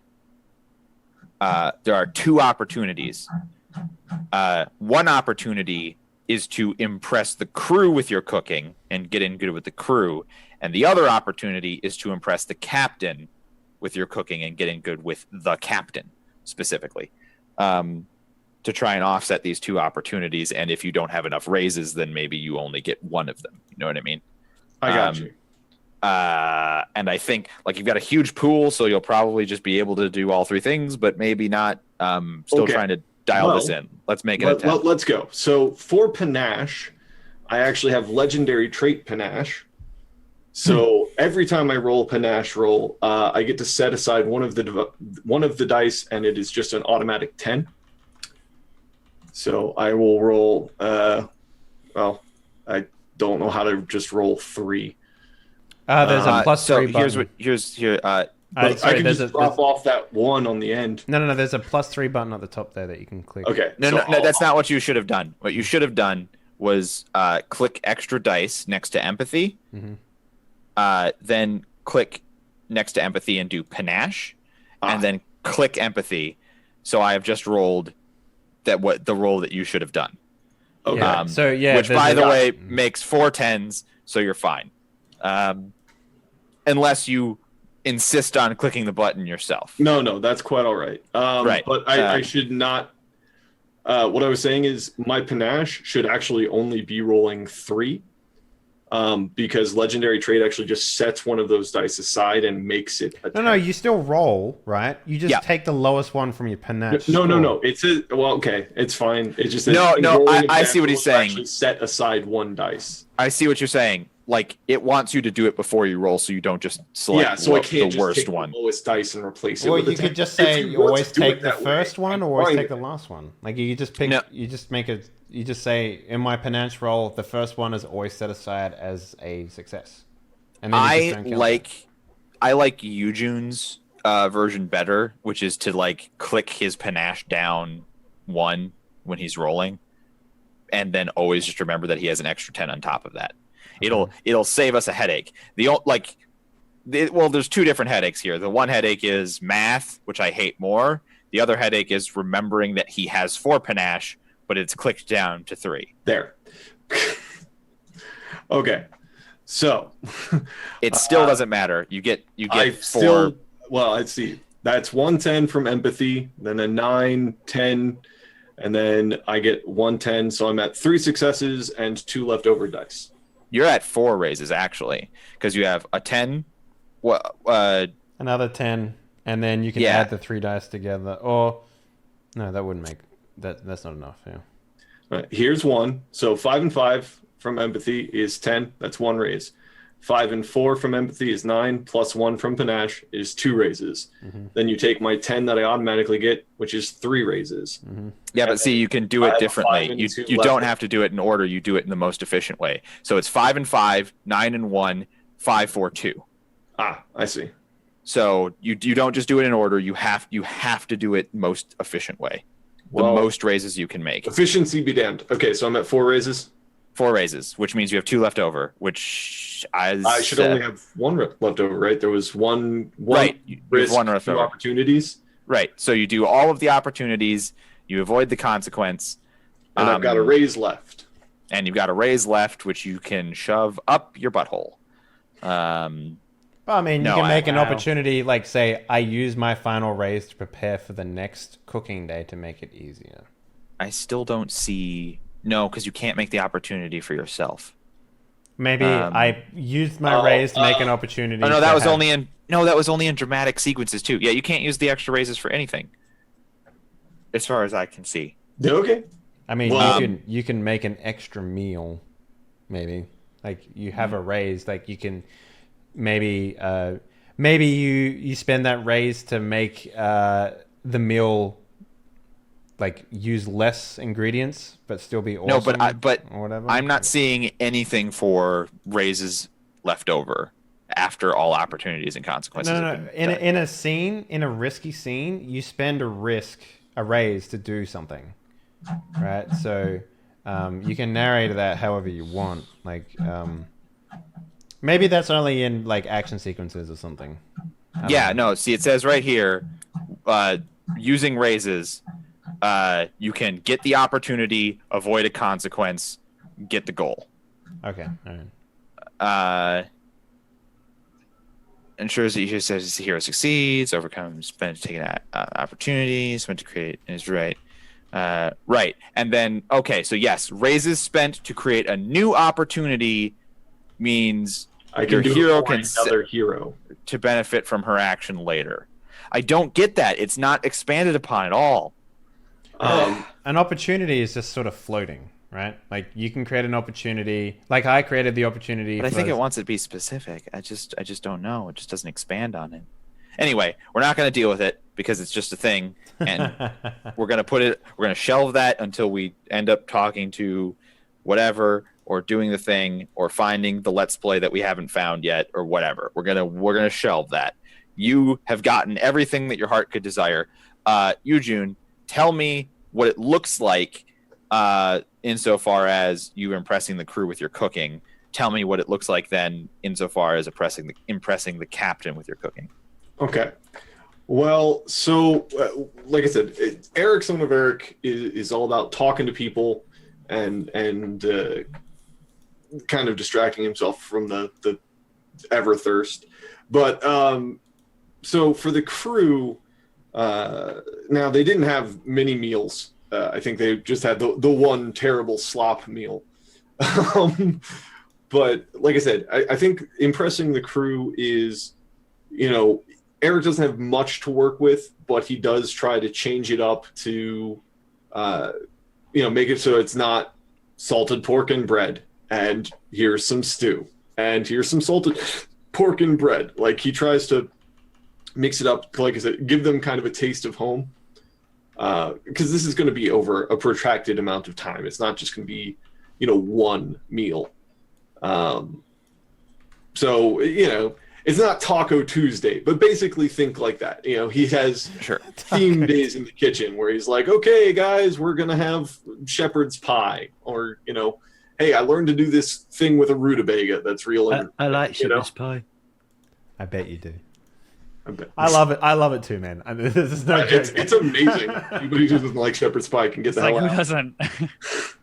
But so that's how he wins over the crew. And I know we're tabling the extra raise, but based on my success, what I'd like to say is because the other chef was so wasteful, he went through supplies much more quickly. So the portions that everybody was getting ended up being less because you have a fixed amount of supplies. Sure. So I'd like to say, additionally, by being more efficient with his cooking method, the portions that everybody got ended up being bigger. Okay, that's certainly plenty to impress the crew. Like they want more food. How are you impressing the captain? Like, is that just like a really nice meal? How does that play out? Because of course you are going to serve him meals as well. Yeah. So I want to actually, since the captain really didn't meet me on the vote, he was just indicated where I was. I'd like to actually use my virtue of friendly. Sure. What is it? Bacon and eggs in a smiley face. So my virtue of friendly allows I activate my virtue when I meet a character for the first time. He treats you friendly for one scene. So I imagine the captain probably eats his breakfast in his quarters. So when bringing him his breakfast, which is probably, a nicer, like the nice cut of bacon, a heavy slab of ham, eggs in a smiley face. The corner of the bread, that's the tastiest. the nice piece of bread. I start up a conversation with him, good morning, Captain, how you doing? Yeah, that kind of thing. Ask him what his preferences are in terms of food. And then if he has a preference towards a food that I can cook well, that's what I'd like to prepare for him for a dinner. Because often captains would have a captain's mess where they would call the captain's watches and the officers of the ship to have a fancy dinner. That's where they have the wine, the good rum, and a catered meal. And on that meal, I would like to present him with, perhaps some of his favorite foods that are on the ship. All right. Yeah, sure. That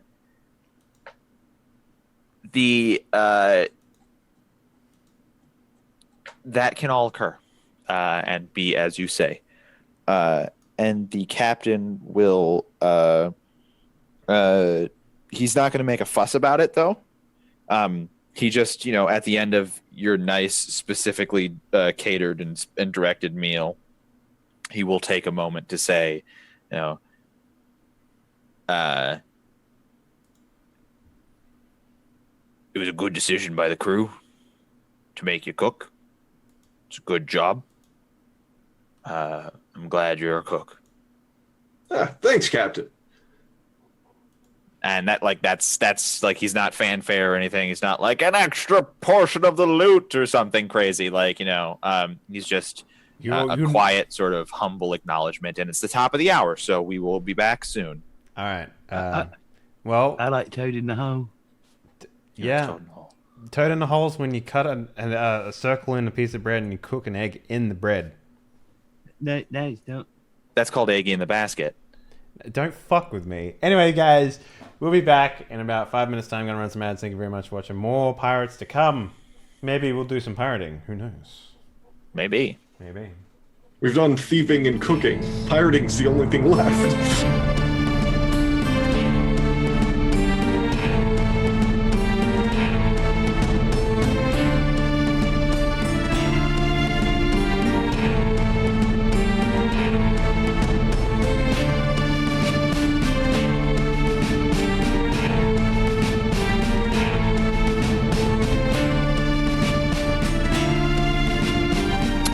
So everybody has done some things.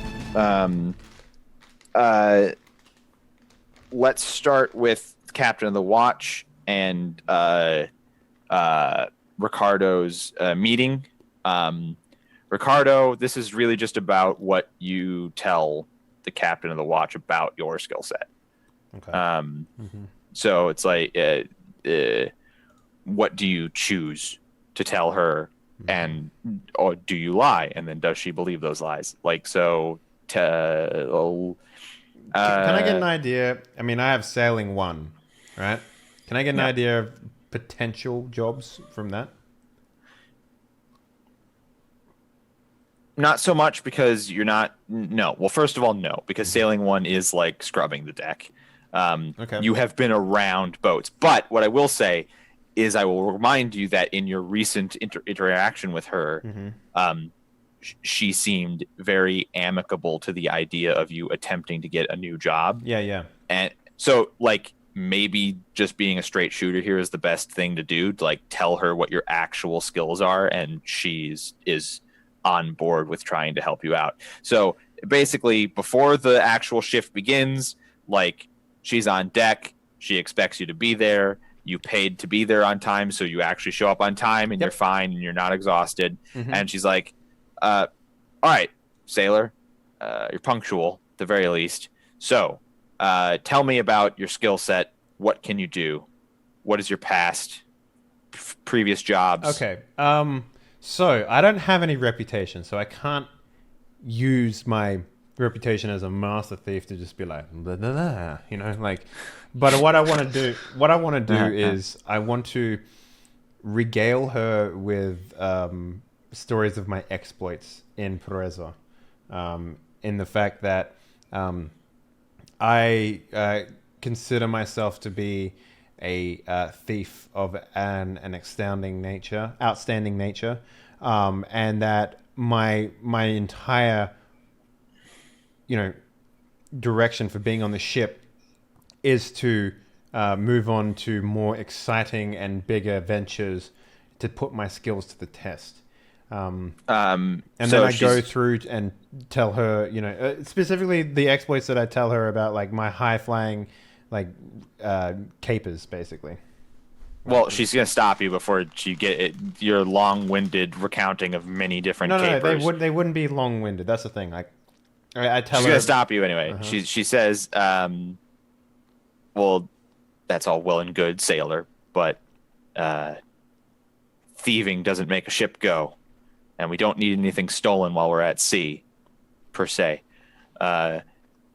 So, did you ever do anything else with your life? I can read, I can write, I can read a man as better as like I can read a book. I can climb, I can jump, I can tie knots. There's plenty of things a man of my nature is capable of that you should... So you have the dexterity to... Let me ask you this, sailor. You're clearly not... You're soft, is what I'm getting at. So you don't want to be scrubbing decks, and I get that. But if I could get you into the rigging, you have the dexterity for that, but is that actually something that you... Is that better for you, or is that just as much hard work and you're still not interested? I know what I'm capable of. Perhaps, maybe, you should put me into something that no man on the ship is currently capable of, and I can prove to you otherwise. There is nothing like that. That's my point. There isn't a job that needs a thief. Because we're at sea, thieving. We're sailing, and we're going, and that doesn't require... I understand that you're a man of great aptitude, but you're working... From your story, what you're telling me is you're basically working for a free ride somewhere, and that's fine. Like, it's fine to get on a boat and do the work and get the 3 square meals a day just to get somewhere. That's not in any way not admirable. But I can't turn that into a job that doesn't exist on a ship. What opportunities, Wreckage, would being in the rigging allow me? Nothing really. I mean, like, it's less backbreaking. It's more moving, like drenching sails and tying knots, and it's less like literal hard labor, but it's still a full day of work and a full day of moving around. And in fact, you'd be less capable of pretending to work and actually just lazing about. Like, you would. So, I mean, it's a dubious proposition. She will mention again that the quartermaster needs a assistant, is the word she'll use. Like, that job would have a lot of opportunities. If the thing you're most interested in is opportunities. And she also makes a point of saying, like, anybody could do that job. So as soon as it gets around that job needs doing, somebody's going to fill it. I mean, anybody with half a brain anyway, which I guess isn't all of our sailors.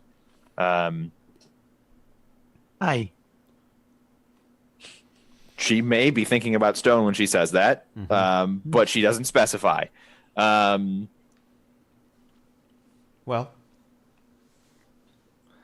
perhaps it is more fitting that I take this, but I implore you to consider me if any more appropriate opportunities come up. She sort of looks at you through half-lidded stare and is like, I'll let you know as soon as we have an opportunity. You going to take this assistant job then? I guess so. All right. So what that means is you're no longer my responsibility. You're going to report to the quartermaster. You're not going to work in shifts, but you're also not going to work all day, every day. You're going to work when he needs something. And you're going to do what he says. And from what I understand, if you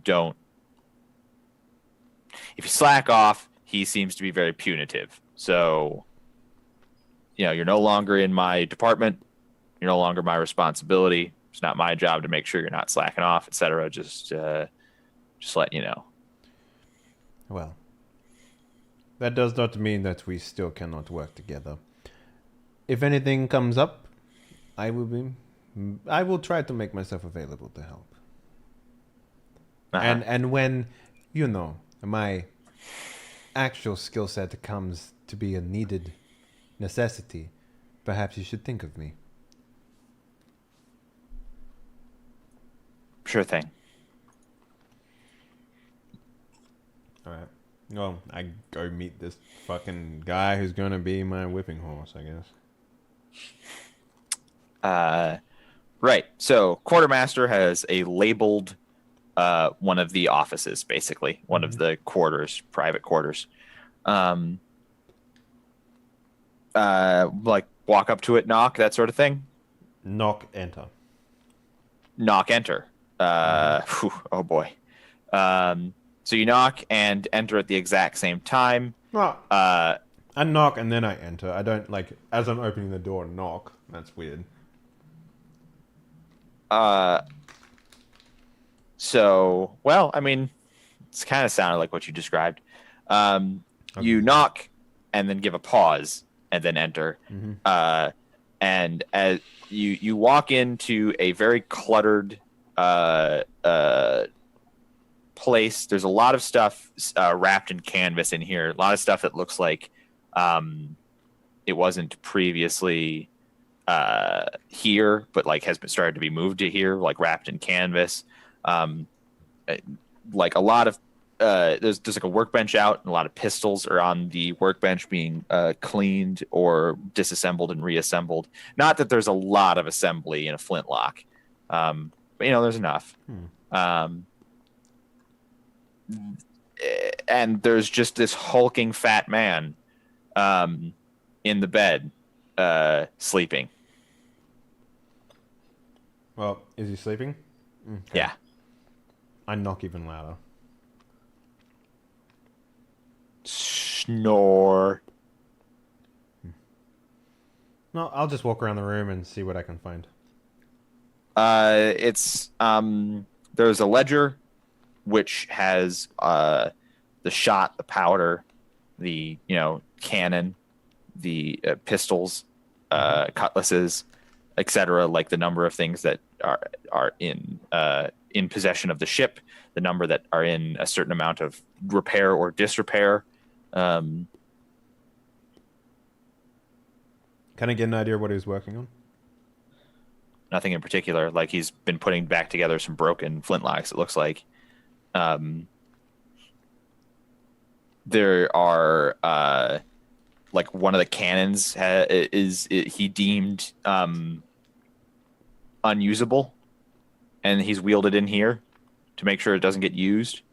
And that's something that's got like a big old bit of canvas on it, and like his boots strung up over it, and like a piece of furniture that you throw your shirt over or whatever. Okay. I mean, I'll just wake him up, I guess. Like physically shake him. Yeah, sure. Well. Right. So he like wakes with a start and has a cutlass at your neck immediately that he was sleeping with. Like, blast you for breathing. Get the fuck out of here. That I cannot do, as I've You been slimy assigned. bildrat thief of a weasel Parisian. Who let you on board this ship? I take a step back, kind of, like just a little bit to get away from the blade around my neck. Sure. But he sort of follows you with it a little bit, like, I look at him and I sort of like maybe I take a like a stance almost, and I'm just like, you would do well to treat your new assistant with respect. New assistant? You're my new assistant? Is there an echo in here? He squints his eyes. Whatever. He puts the cutlass back down. What does a man on a ship who, for the most part, only has companions on it, have to be so paranoid of? Companions? We set out like 2 days ago. I don't know any of these people. Well, that is about to change, I suppose, if we are to work together. Here's a rhetorical return question. Who just walks into somebody's room while they're sleeping? I'm not going to stand outside and wait for you to wake up during the middle of the day. Yes, you are. From now on, you are not to wake me up until I wake up on my own. First order.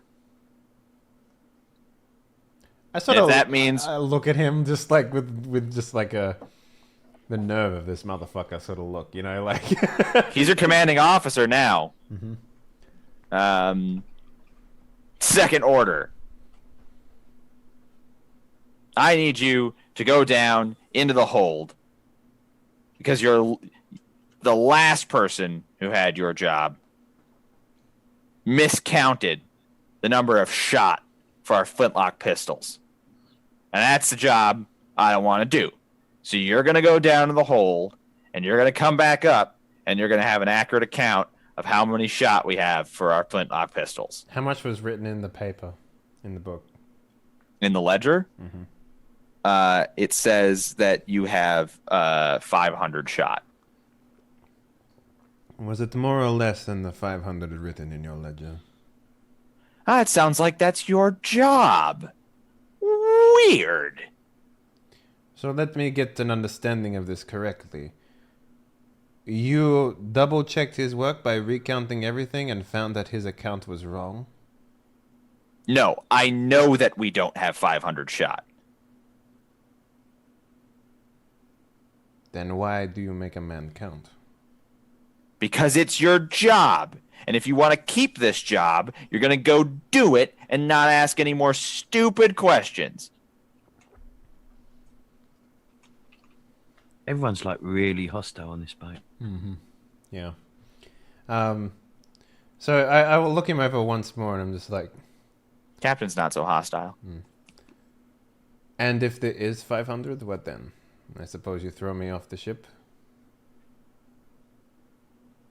If there is exactly 500 shot down there, then one of two things has occurred.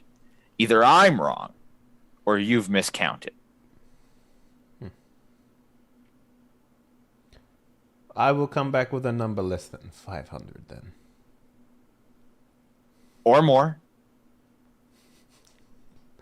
By your account, you know that we don't have at least 500. We have less. I know that we don't have exactly 500.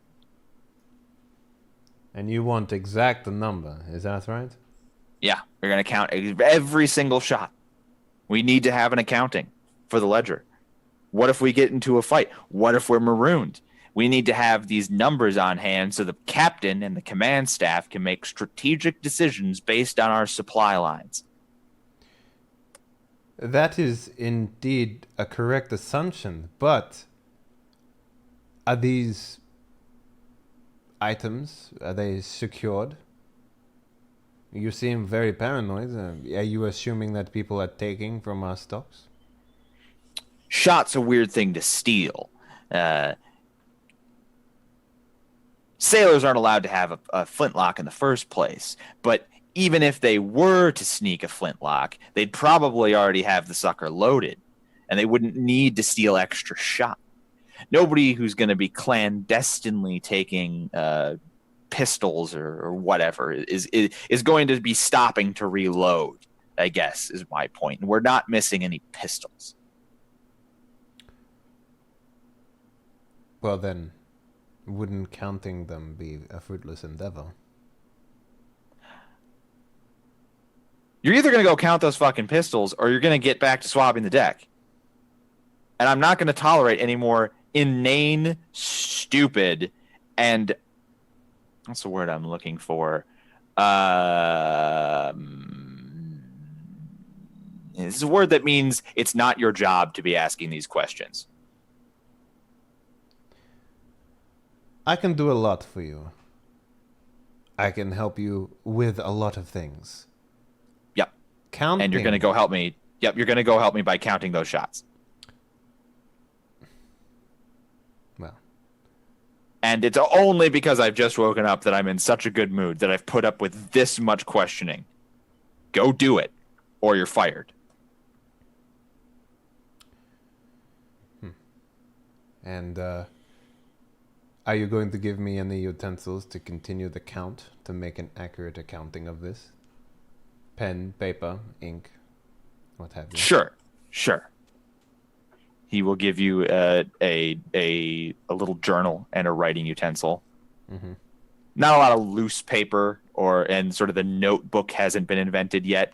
Yeah. So like, he has to give you a whole like leather bound grouping of paper. Mm-hmm. This helps you count. If you want to write it down, bring it back so you don't forget. There you go. All right. I'm going to do what he says, I guess. Excellent. But he so- gave me no real time frame for this, so So you're going to intentionally take as long as possible? well, not so much that, but I'm going to use this opportunity to see what else is down here. That's because it doesn't. It seems weird that he's doing this. It seems like he's just simply giving me a task, which is like a weird thing to do. So Maybe he wants to see if you're competent and can count. or what I would want to do is more initiative, whatever you want to call it. This is giving you fired. I can promise you that. So if I say, here is a counting of everything down there and more. Is that what you're going to do? You're going to take the extra time to take the accounting of everything down there? I mean, what's in the hold? Well, he's sending you into, basically like the armory part where the shot would be. So there's also the cannons there, like the powder, how many casks. There's the Well, I got a good look at his ledger, right? I can get an idea of the things that was already written in there. So maybe I just recount all that stuff to make sure that his counting is correct. Mm-hmm. So the ledger, if you take the time to count everything, which will take more time than just counting the pistols, obviously. All of the other things are correct, except for the amount of shot. And you count it like you count it a couple of times to make sure. It's 499.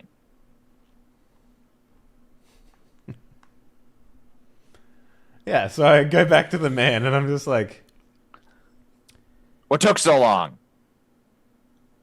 well, you seem like a man who wants actual results, so I made sure that everything was in order. 499 shots. He slams his hand down on the table, and there's a shot right there on the table. And he's like, "You're right. Less sass next time, and quicker too." And he throws the shot at you and says, "Put that back where it belongs." It's also worth pointing out the rest of your ledger is in fact correct. So Didn't ask you to check the rest of the ledger. Next I know, time, I did it anyway. and it took you twice as long. Next time, just do what I tell you to do, then come back and get other orders. For example, it's time for lunch. I order you to eat lunch and enjoy it. Also bring me mine. I look at him quizzically because, like, maybe we don't have a lot of fat people in Perezia. You know, like... I think Perezia is a place, as you've described it, with a lot of fat people. Or maybe I don't associate with a lot of fat people, being a thief Sure, or you're a whatever. thief, like fat thieves. Probably not a lot of them. Yeah, so I'm looking at him, like, quizzically, just like... No offense to the people who, I mean, were, but squeezing through vent shafts is something that you've given up in exchange for comfort food. Yeah, Corpulence. Corpulence, yeah. please. Corpulence. You know what? I go to Mr. Eugene. I create an opportunity for him to create a meal worthy of a fat man. I go up to him and I'm just like, Eric, son of Eric, do you have a moment of time that I can come to you with a woe? So I'm in the kitchen just making lunch for everybody, or I guess since it's lunchtime, I'm probably serving it. Garcia, yeah, sure. What can I do for you? I have come across a fat man on This side of the table. If you get in their way, they're going to be quite angry. Yeah, I say I've come across a very rotund man on this ship. He requested food. I wish to give him a sense of security. Perhaps you can create a food worthy of his, corpulent nature. Big boy, huh? Perhaps lots of salt. Maybe he'll expire. I was going to take just an extra helping of the meal I'm making. I'm going to say it's a white bean chili with, and I'll take an extra helping of salted pork and throw it in there. Mm-hmm. All right, I bring that back to him. Right. So yeah, he's like, great. Did you get food for yourself? Did you eat? Yes, I enjoyed my meal very much. All right. Next time you bring me my lunch first, and then you eat your lunch. That's fine, though. I did, actually. I haven't eaten. Then why did you just lie to me? Don't lie to me. You sound like a man who knows what he wants to hear, so I gave you what you wanted to hear. Look, I'm a simple man is what I am. I'm going to tell you to do a thing and you do that exact thing. And if I tell you to tell me a thing, you tell me that exact thing. I know you're Parisian and you like to embellish and make things luxurious. I am a man of function and numbers and rigidity. Don't play me. Well, then it's also worth pointing out that you have an extra helping on your lunch today. So perhaps, maybe, you should only eat half. I think I'll eat twice as much and then just burn twice as many calories by working today. Very well. So, now that all of the things in the immediacy that people were going to do have been done, is there anything anybody else wants to do on the ship before time moves along? In particular, Stone, Bjorn, haven't had a lot of screen time today. Is there anything? We don't want to take it all away from you. I mean, he's just a sailor. He's just doing sailor things. Do you know what I mean? He doesn't know anything better than you know being what? a Maybe sailor. I would gather everyone and tell them what I've found about the actual nature of what's going on with the ship and stuff. Sure. How's that look? Probably, it's nighttime. You guys often, as we've established last episode, stop in before bedtime and teach Stone. Yeah, I'm trying to teach Stone how to play bones. Yeah, but this would be in a more private area, I assume. Maybe on the bow of the deck. The or loo. something. Yeah. Yeah. So no, the exact front of the ship. Are you going to Titanic Stone? Yeah, sure. Why not? That works for me. So I turn to my companions. I'm like, gentlemen, I brought you here today because I have found some information about the ship. Do you know where we're going, Garcia? It's not going to sink, is it? No, it won't sink, and unfortunately, no, I do not know in the direction we are heading. Wreckage, I'd also have grabbed One-Legged Pete as well, because he's in the Curse crew, so... Yeah, you haven't seen much of One-Legged Pete. He's not dead, but he hasn't been hanging around you guys, and he seems to have ended up on a different shift. He's sleeping elsewhere in the ship. Okay, well, I would have woke him and said, we are meeting, would you like to come? Well, he's not asleep, but you just don't find him right now. All right, fine. We continue. It's like the captain is one of former criminal pirate life. He has since, I guess, attempted to. He has a patron to take on his work. What does that mean? It means he's being paid to continue his work in a more legitimate sense. How did you acquire this information? It is best you not know.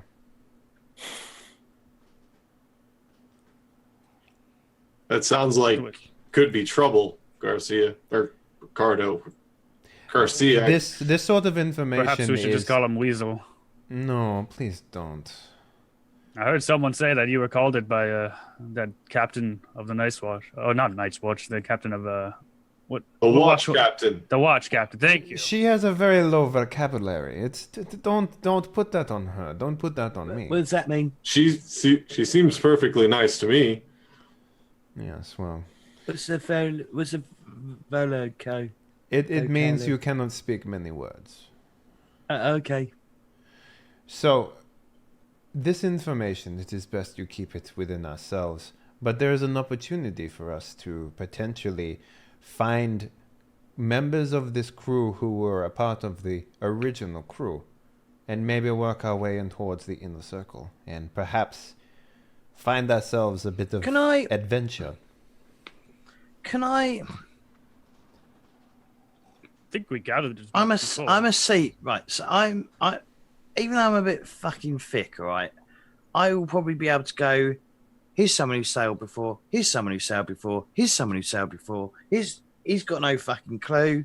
Blah blah blah. Well, here's the thing. The question isn't have they sailed before, it's had they sailed before with the captain. Yeah. Yes, As but pirates. it's going to narrow gonna it down, get though, isn't it? Mm-hmm. Rather than all the crew. That's a good- We're now that's a- looking at. That's a good. That's what I was going to get into here. Yeah, like if you do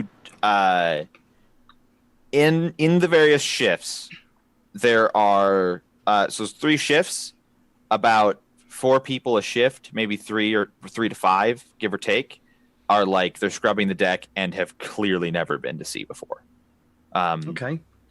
So like maybe 9 or maybe as few as 9 or as many as like 14 are completely Green. unskilled. Yeah. There's more than 6 people who can like sail the ship. Is that what you said? No, there's more than 6 people who have never sailed before. There's more than 6 people who've never sailed before. Am I including these bunch of fucking landlubbers? Probably. How many? More than 6. Would you perhaps more be than able 6, to just, I don't know, point them out to one of us, maybe? So But there's 6. There's 3 or 6. There's 6? at least 3 6s. 18. He means there's 18. Because I can't count to 5. Perhaps you should just point out the individuals in question. No, there's. Actually, do I? Does anyone have a parchment? Actually, I do. Yes, okay.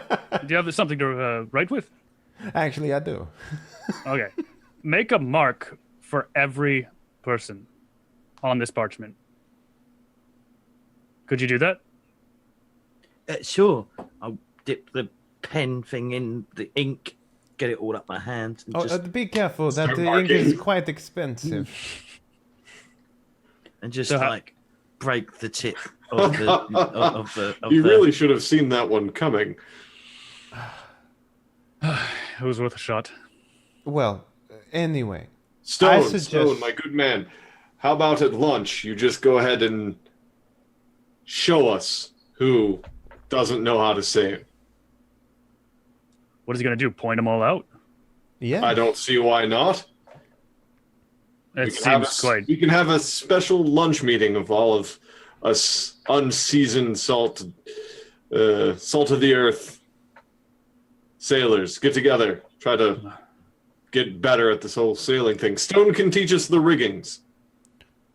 I won't be doing I think- that. I- But I think what's... it's- I mean, gentlemen, we are getting away I think from it's called showing the ropes. we are getting... Right you are. Right you are, Stone. Right you are. we are getting What- away from the point of this meeting, gentlemen. Why I'm did you not accept quite it? sure what the point is, Ricardo. Well, simply put, we need to work out who of this crew was of the original crew. Could we not just ask them? More Well- than 3 6s. From what I've understood, it seems to be somewhat of a hidden nature that the men and women who are potentially of the original crew do not wish others to know about this contract with the captain. Yeah, you can also look at their tattoos as well and see where they're sort of ported. Something about their tattoos would give them away, Stone? Yeah, they might have similar tattoos and stuff. They all got the same tramp stamp. Well, either way, it is an opportunity for us to better our lives and perhaps get a bigger stake in whatever it is that the captain is truly after, because I believe that... I like steak. I know you do.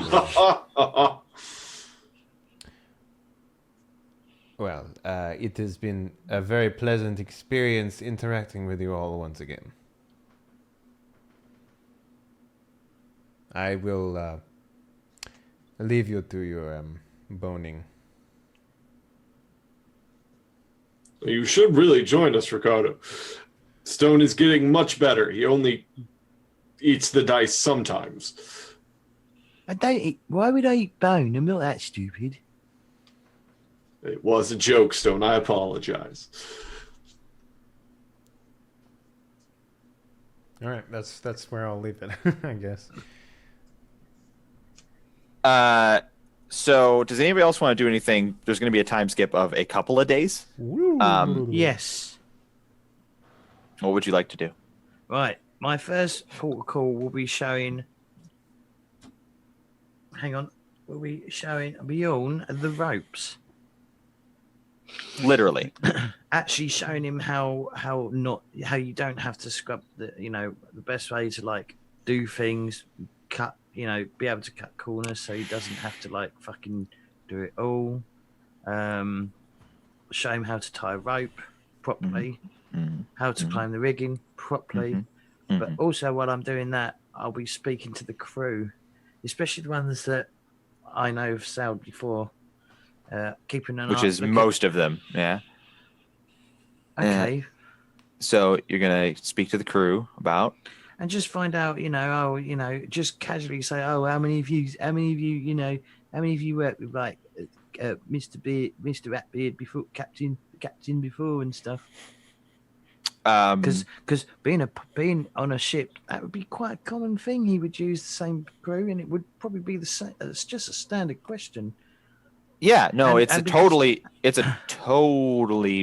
fine question, and like without too much digging, everyone you ask is like, I've never worked with him before. I think the issue here is that they probably, even if they did, they wouldn't say that they had. Well, but hang on, let me just finish. I'm also looking at the tattoos as well. Any tattoos that are apparently on display, if any of them share a similar mark, and also when the captain actually comes out, if he's got any tattoos on display, because he'll probably still have tattoos. If any of them are of similar designs, so that I know, of the different ports that they've been to and stuff. I mean, he may not be able to understand what a tattoo says if it's got writing, but he'll probably be able to see. I mean, I would love in another system to make this like a sailing role, because that is something that you get as knowledge of a sailor, but I don't really see any sort of risk, so I can't really turn it into a role here. What I'll say is that you're absolutely right that similar tattoos or tattoos of a similar theme, or even tattoos that look like they were made in the same place at the same time, those can all be ways to correctly identify that two sailors have some kind of history. But for the time being, nobody really stands out as having identical tattoos. The captain does not have any visible tattoos, but he also wears full clothing and has a huge beard. Okay, so this is the other thing I'm looking out for then. People that group together. Sure. There are... Because they will like we have, because we know each other, we will radiate towards each other. So there are, as far as groupings, like the big way that you can see like a ton of groups is at meal times. Now you get meal times. Everybody gets mealtime at the same time, and it's just whether are you working, then you have to come like they lunch, dinner, and breakfast happen. They make room for all three shifts, and so basically the shifts can intermingle at lunchtime, even based on how the watch captains send people down for meals if it's their shift. And yeah, basically you can see all of the groups that are formed or forming at lunchtimes. And there are a lot of repeating groups. There's some groups that come and go. There's some groups that are forming. There's definitely a lot of people who wander from group to group, especially like that guy who tries to get extra rations of rum, clearly a drunkard, but apparently still does his job because nobody's calling him out on it.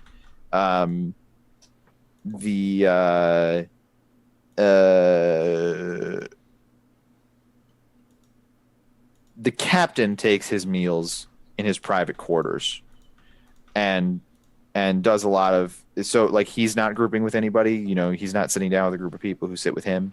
What about his first mate though? His first mate you have not even seen yet in this in the I'll be voyage. keeping an eye out for the first mate then. Then you will notice that you don't see a first mate, and Is usually that odd? that is a little odd. In fact, the structure of this ship is a little odd. Usually the first mate would do a lot of the job that currently the watch captains are doing. There would still be like people who are in charge of a watch rotation, but they would usually report to the first mate, and he would usually do like most of the work that they are currently doing. So the three captains of the watch seem to be standing in for the first mate. Well, obviously, I mean, he'll probably ask like questions as to like, is there, you know, about there seems to be like odd that there's no first mate. And you'll get a couple like, oh, it is odd. I haven't seen a first mate yet. Me neither. Do you want me to do it in character? Yeah, it's a bit weird. There's no first mate. That's a bit odd. I haven't seen one. I imagine there must be one, or else that position would be snatched up by one of the captains of the watch. Obviously, I'm dragging Bjorn around with me as well. Just so it could also be like it could also be that the captain. I haven't seen one, but I mean it's only a few days in. Maybe he's got a trots. Something is locked in his room. Yeah, I imagine maybe even the guy, like the guy who's keeping notes and everything, might be the first mate. I don't know, like possible. It's odd that you'd have a first mate who has no fucking clue of sailing. I mean, no. I mean the guy who's in his room. Being sick, yeah. Seasick, because he can't stand. Well, we don't know if it's seasick or not. It's seasick. He could be seasick, or he could be dying. I mean, whatever. It's the past. Maybe it was a plague, and it's gonna plague ship. Plague ship. Maybe that's the story I'm setting you up for. Zombie pirates. I'm just kidding. Cool. Like actual modern zombie pirates. Yes. Modern zombie pirates in that it's like viral zombies, not like magical spell zombies. Exactly. Don't get bit. Like you're stuck in the armory with zombies at the door, and you're like, we only got 4 shots left, and then someone's like, there's 4 of us. I'd be like, actually, gentlemen, I counted them earlier. We're supposed to be in an additional 300 shots. I have it here. Well, all the shots got wasted fighting the zombies, but it turns out you need, it's really hard to fight zombies with flintlocks, I guess, is where I'm going. You get 1 shot and then 7 jump you. So, actually, now I'm just thinking about how dope like a zombie game set in pirate. Anyways, like that would be so cool. Anyway, back on track. So yeah, no one's seen a first mate. Are these military people, the ones that are like, because there are a lot of people who have military experience. The captains of the watch, 2 of them seem to be very regimental. Like That's they weird. have That would be weird as well. That there's so many like regimental things. Mm-hmm. That seems to be something that is common amongst the crew. Not like Well, on other ships, it's not common. There might be a few that are regimental or have Oh, what's the word? What's the word where they fucking flee? What's the one? What's it called? Deserter? Do you mean deserters? Deserter. Yeah, they might be deserters, but if it's a legitimate ship, this might be. I'm probably thinking out of the box here, but this might be like you were saying, Henley. It might be a front. This might actually be like an actual military vessel dressed up to be something else. I will. Yeah, with a former pirate turned, privateer. Yeah, and secretly this is a secret government mission. And he's actually under house arrest. That's why we don't ever see him out. That is getting pretty deep down the conspiracy hole. It's my but we'll see. You're welcome. But yeah, so I'll just ask probing questions. He is. He's not. Yeah, again, he's not dumb. He's just uneducated. Here's the takeaway: nobody I'll have Chinese, cares. Nobody cares that you're asking probing questions. Okay. Nobody has any answers, but it's not like, as you might expect in some situations, like that a watch captain takes you aside, says, "You stop asking questions you ain't supposed to be asking," or something like that. Like nobody stops just you. throw him off overboard. Plus, Yeah. he's very just throw like him overboard. he's like out of everyone, I think Stone is the least sort of like suspicious on this ship. Right? If it was like me doing it, on the other hand, maybe he's not like the Grand Mastermind, making a huge plan or anything. Maybe it's just who's asking questions and nobody cares. That's possible. I mean, with the crew, I am sort of like, I do drop like a hint, like, oh, maybe someone should ask what we're bloody doing. Do you know what I mean? It's all a bit hush hush. Well, I want to know as much as the next bloke what I'm getting myself into, but we signed a contract that says we ain't know what we're doing, so... but the next guy doesn't know what's happening. Right, but I understand this is a turn of phrase. I want to know, just like yous want to know, but I signed a contract that says I don't gets to know. Yeah, but if we all ask all together, they would have to answer. Well, suppose maybe, or because we signed that contract, it's not actually something we can vote for. I put my name on a piece of paper. That's binding, that is. Well, do you not think it's a bit weird? It's certainly weird, but the pay's good, and the food's good, and we ain't doing nothing too dangerous, don't seem. We don't have an abundance of cannons or an abundance of fighters. This guy sounds like he's one of those guys from like a Simon Pegg movie. No. I'm just gonna sit here and drink my beer at the end of the world, and I don't give a fuck.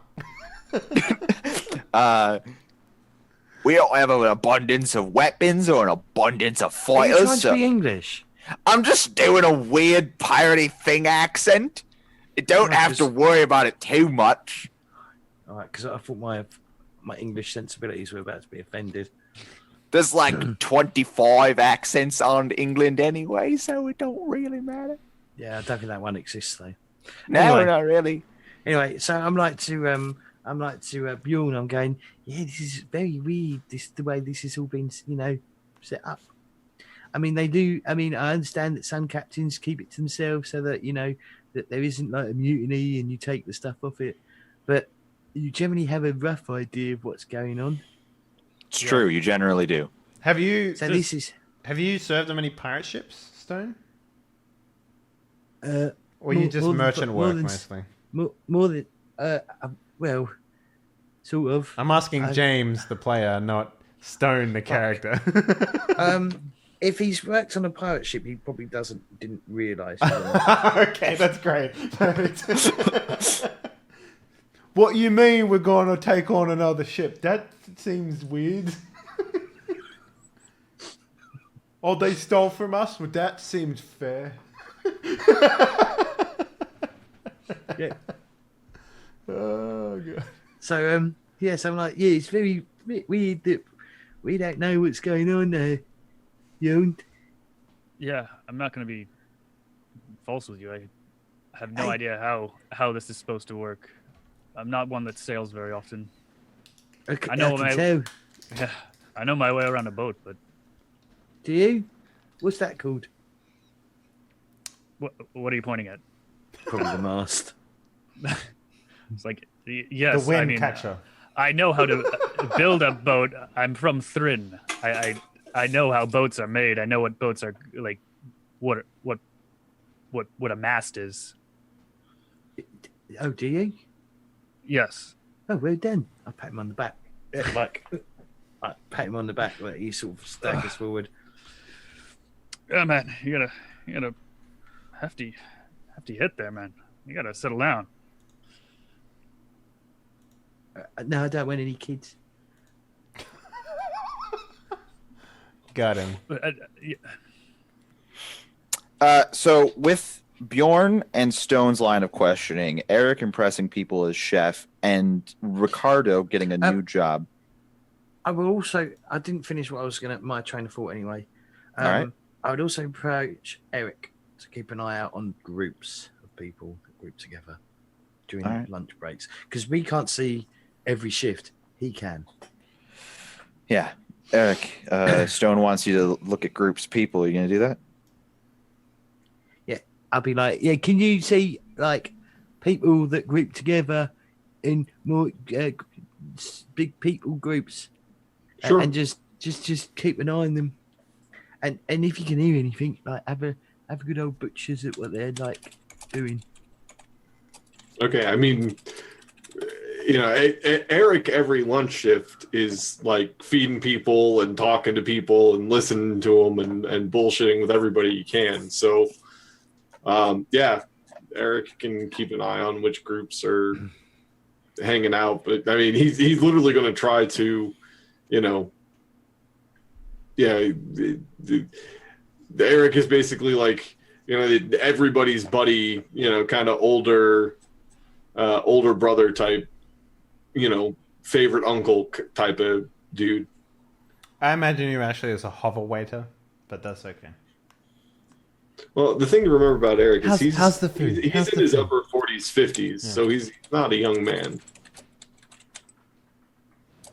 All right. But yeah, that's pretty much what I do. Right. Excellent. Okay. So, the time will skip. This will also have occurred over a period of time. Mm-hmm. And basically you guys will carry on. You have secured certain positions in the ship. You're interested in what's going on, but you know, it takes time to sail places. You ask questions, you make friends, you make good impressions, you do your jobs. You teach one of your friends to sail. And play dice. I can now count to 6 with a 5. Sometime into the journey later, only a few days, it's the middle of the day. You're all in the middle of doing something on your shift or running errands for someone or, you know, feeding crew members. When the bell on deck is rung, and it's all hands on deck. And everyone starts pouring out of the mess hall where you are, Eric. You know, the quartermaster starts going upstairs, even though he was having you do something, Ricardo. Probably count the number of fucking pen lids there are. I don't fucking know. He's got you counting beans, mate. That's what he's got you counting. He has started. He's started to have you help repair things and like. Okay, so actual work then. Okay, good. Well, he always makes sure to give you menial tasks that basically just test your work ethic. Okay. So you get some of that all the time. What we'll do then is if we know that if we know that or see him like repairing stuff when he goes off, we'll walk by and me and Bjorn just make sure it's up to standard. Hey, watching out for your friend. Does anybody not go on deck? It's all hands on deck. That's, I guess, go on deck. I think we go on deck. I mean, this is the most exciting thing that's happened in the past. I was gonna say, me and Stone would either be on deck already. I think so. Captain's on deck. All the watch captains are on deck. They all have telescopes. And the guy in the crow's nest is shouting, "Vessel on the horizon," which is why everyone's up on deck. Because you don't often run into another ship out at sea. Yeah, it's like 2 passing vessels in the night. It's a saying for a reason. But more importantly, the reason why everybody is on deck and it's all hands on deck is because the vessel that you see on the horizon, and that for those of you with good sailing like Stone, you can already see, like, is vaguely on an intercept course. Like, you're going to get closer to it, not further from it. The sky, which is otherwise crystal blue, is just a plume of smoke coming up from this vessel. So do I recognize it at all? The vessel or the smoke? Yeah, the vessel. No. Is it vessels that are there steam powered vessels on the seven seas? No, we are not far enough along technologically for steam power. Okay. Not paddle boats and stuff anyway. Like, is it on fire? That's what it looks like from here, but you also don't have a telescope. Okay. And the captain and does the person in the crow nest have a telescope? He does, and so do like all of the officers. Well, and I'll climb right up to the top to try and borrow the spice glass. No, I can't let you borrow the spyglass. It's my job. Let me just have a look. He got you there, Rickage. He climbed up there. He's a man of action. Just one quick second. I got to keep reporting things to the captain. Have a quick look. Is it on fire? You don't see any flame. You see it just billowing smoke, though. Like, smoke is coming out of from here. You're not getting like a perfect. It's still pretty far away, even with the telescope. The smoke is coming out of like the hatches on deck and out of where the cannons should be. Right. So it's coming. Yeah, it's coming out from interior, and you don't see any open flame. You also don't see any sailors. Is there sails? Yeah, it's all rigged up, and that's why it's coming right for you, because you guys are on what appears to be an accidental. Right for us. You can't shoot it. I'll climb down. And yeah. Do we know of your fear of fire, or do we not know your fear of fire? You do not. Okay, so I won't say anything. I'm like, it'd be best to get some weapons. Okay. Do we have weapons, by the way? No. We all came here with just the skin on our back, basically. Mm-hmm. And they'll only hand out weapons if they think you need weapons. Mm-hmm. I mean, I have access to them, I guess, but like, I'm not going to take from the ship. So. There's a call from the crew, and the crew says, "Captain, are we going to arm? The sailors are nervous." This is just some guy. And the captain like leans over and mumbles something to one of the watch captains. And the watch captain replies, "The ship on the horizon appears to be in distress. Until we see another ship or hostility from that ship, it is important that we maintain a modicum of civility and a lack of hostility. We do not want to appear to be attacking them." I'm going to say to, obviously, the group that I'm with, like us, the ship's not on fire, though. There's no flame. It could potentially be a mutiny.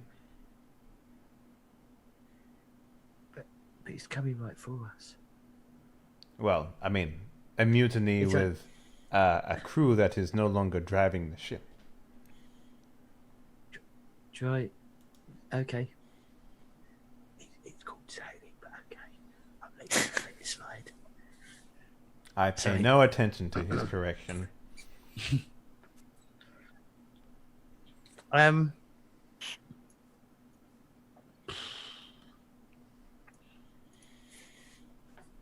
Do any of you have a spyglass? I don't I think do not. any of us have anything. Done. Oh, good. It'd be good to have a proper look, see what we're up against. I don't think it's going to be a friendly. That's my judgment. It looks foreboding. Because there's a saying, right? There's a saying with sailors. If you can see a ship with smoke and no fire, it means bad things happening. I've obviously there's some sort of like Right. It's a, Omen. it's a, Sure. it's a Sailing. that's completely wrong. You know what they say? Where there's smoke, there ain't fire, and that ain't right.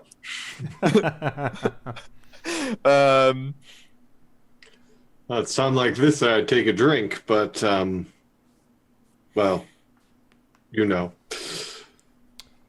Bjorn, have one for me, would you? Sure thing. There are mumblings of anxiety amongst the crew, and the ship is getting ever closer because it's not so much that like it's an accidental intercept course in that you guys are going straight and this vessel's going straight and those lines are going to cross. I will also mention that I didn't see anyone on deck or any movement of any sort. So it could just be a bunch of dead people on the boat, but who knows? Were you looking through the right end of the spyglass? Look. I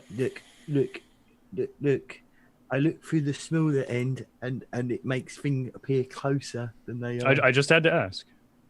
So, importantly, this order gets called out. Navigator has bearings. The ship will not intercept us. It will pass beyond our stern by 5 knots. The captain has decided not to alleviate course. We are going to observe it as it passes and see if there are survivors who need aid rendered. Okay. Wonderful. I go back to the mess. If I'm dismissed. You are not. It is all hands on deck in case. Righto. All things are suspended while this happens, and it'll transpire over like 15 minutes that the ship will close, and it will pass behind the ship, and like all the sailors, like obviously captain and command have the best view, but sailors are piling into like places and hanging off of rigging, and just trying to get a good look as this ship passes. And as it passes, like, and it's right there. Like if you had a rope swing, you could swing to it, is how close it's passing at. Mm-hmm. Still no open flame, no sailors, just billowing smoke.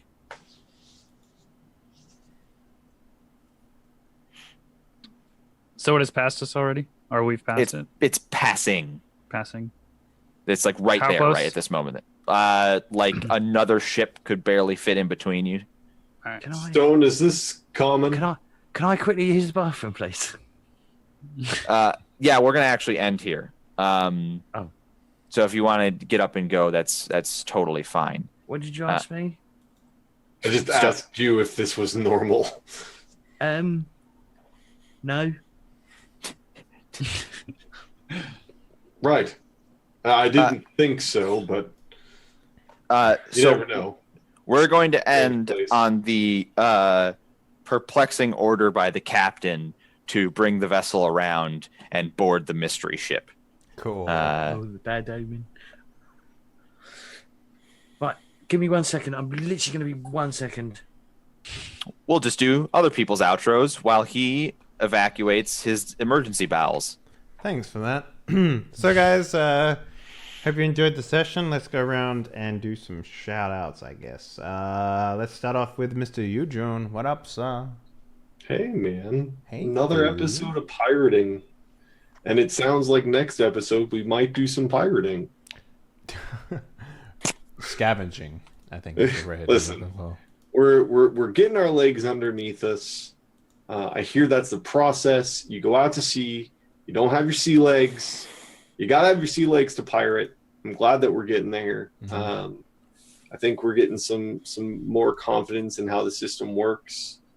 And then it'll be great to see when we get the training wheels off of us and Dr. Wreckage, and he's able to actually, unleash the stories that his brain, can throw out there. Mm-hmm. So I'm really looking forward to it. I'm liking the characters that we've got, and it'll be fun to see how the four of us get to interact with the world once we kind of get that comfort level going. Yeah. So. If you would like to see more of this ugly mug, you can find me at twitch.tv/Ujune. You can find me on Twitter at DSUjune, and I'm on YouTube. It's Ujune. It's the one with the sloth. Don't worry about it. Don't worry about it. Don't worry about it. Anywho, thank you so much for watching, and have a great time till we see you next time. Alrighty. Mr. Pralo! What up, sir? The first time was better. Look, I can't repeat magic, alright? So it was pretty good the first time. Anyways, I am Prylor. I am playing Bjorn, just in case you guys didn't realize. And I will be streaming more frequently at Prylor, on Twitch. So I'm pretty sure you guys can figure that one out. And then Pryler_TV on Twitter. I will post when I'm going live, when I'm going to be on Henley's show, when I'm going to be on other shows. So follow me. Nice. And I'll also retweet other people that are pretty cool, because I'm going to try and start to do that more often. Yeah, Twitter's hard to keep up with. There's so many people on it. Last but not least, from the player side of things, we have Mr. James CUK, or James Cock, as he's come to know around the internet.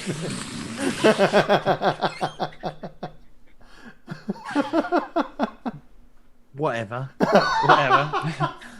Yeah, look, no one ever says that.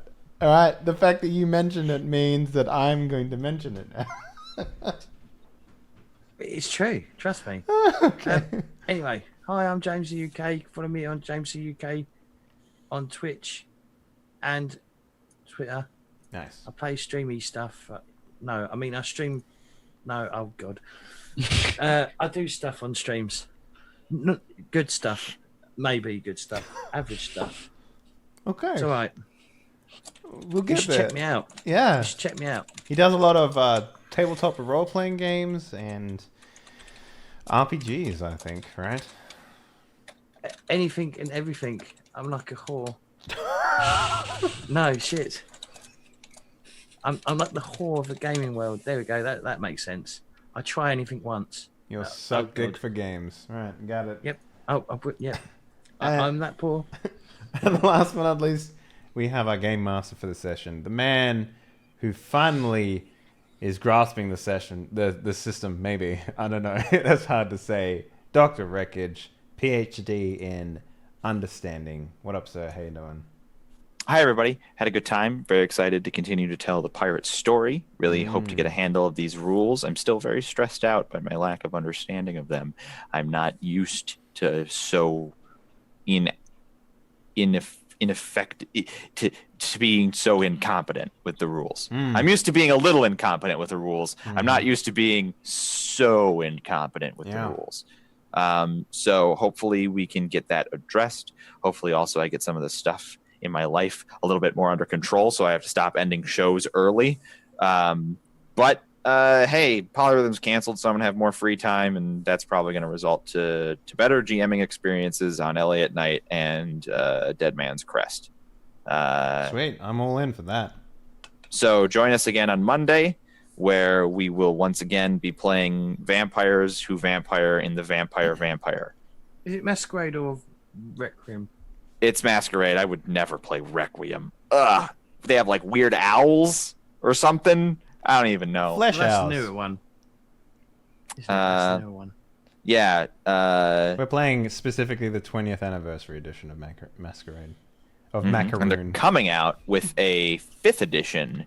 Yeah, which is going to be interesting. Excited for. Yeah, we should definitely do a thingy Well, on that. they don't have enough yet. There's just not enough there. There's the things that they've got is interesting though. So I do know someone who's writing for it as well. Yeah, I'm very excited. We already sent out feelers to be like, hey, if you guys want us to show this off on our show early, but nobody came back to us, to my understanding.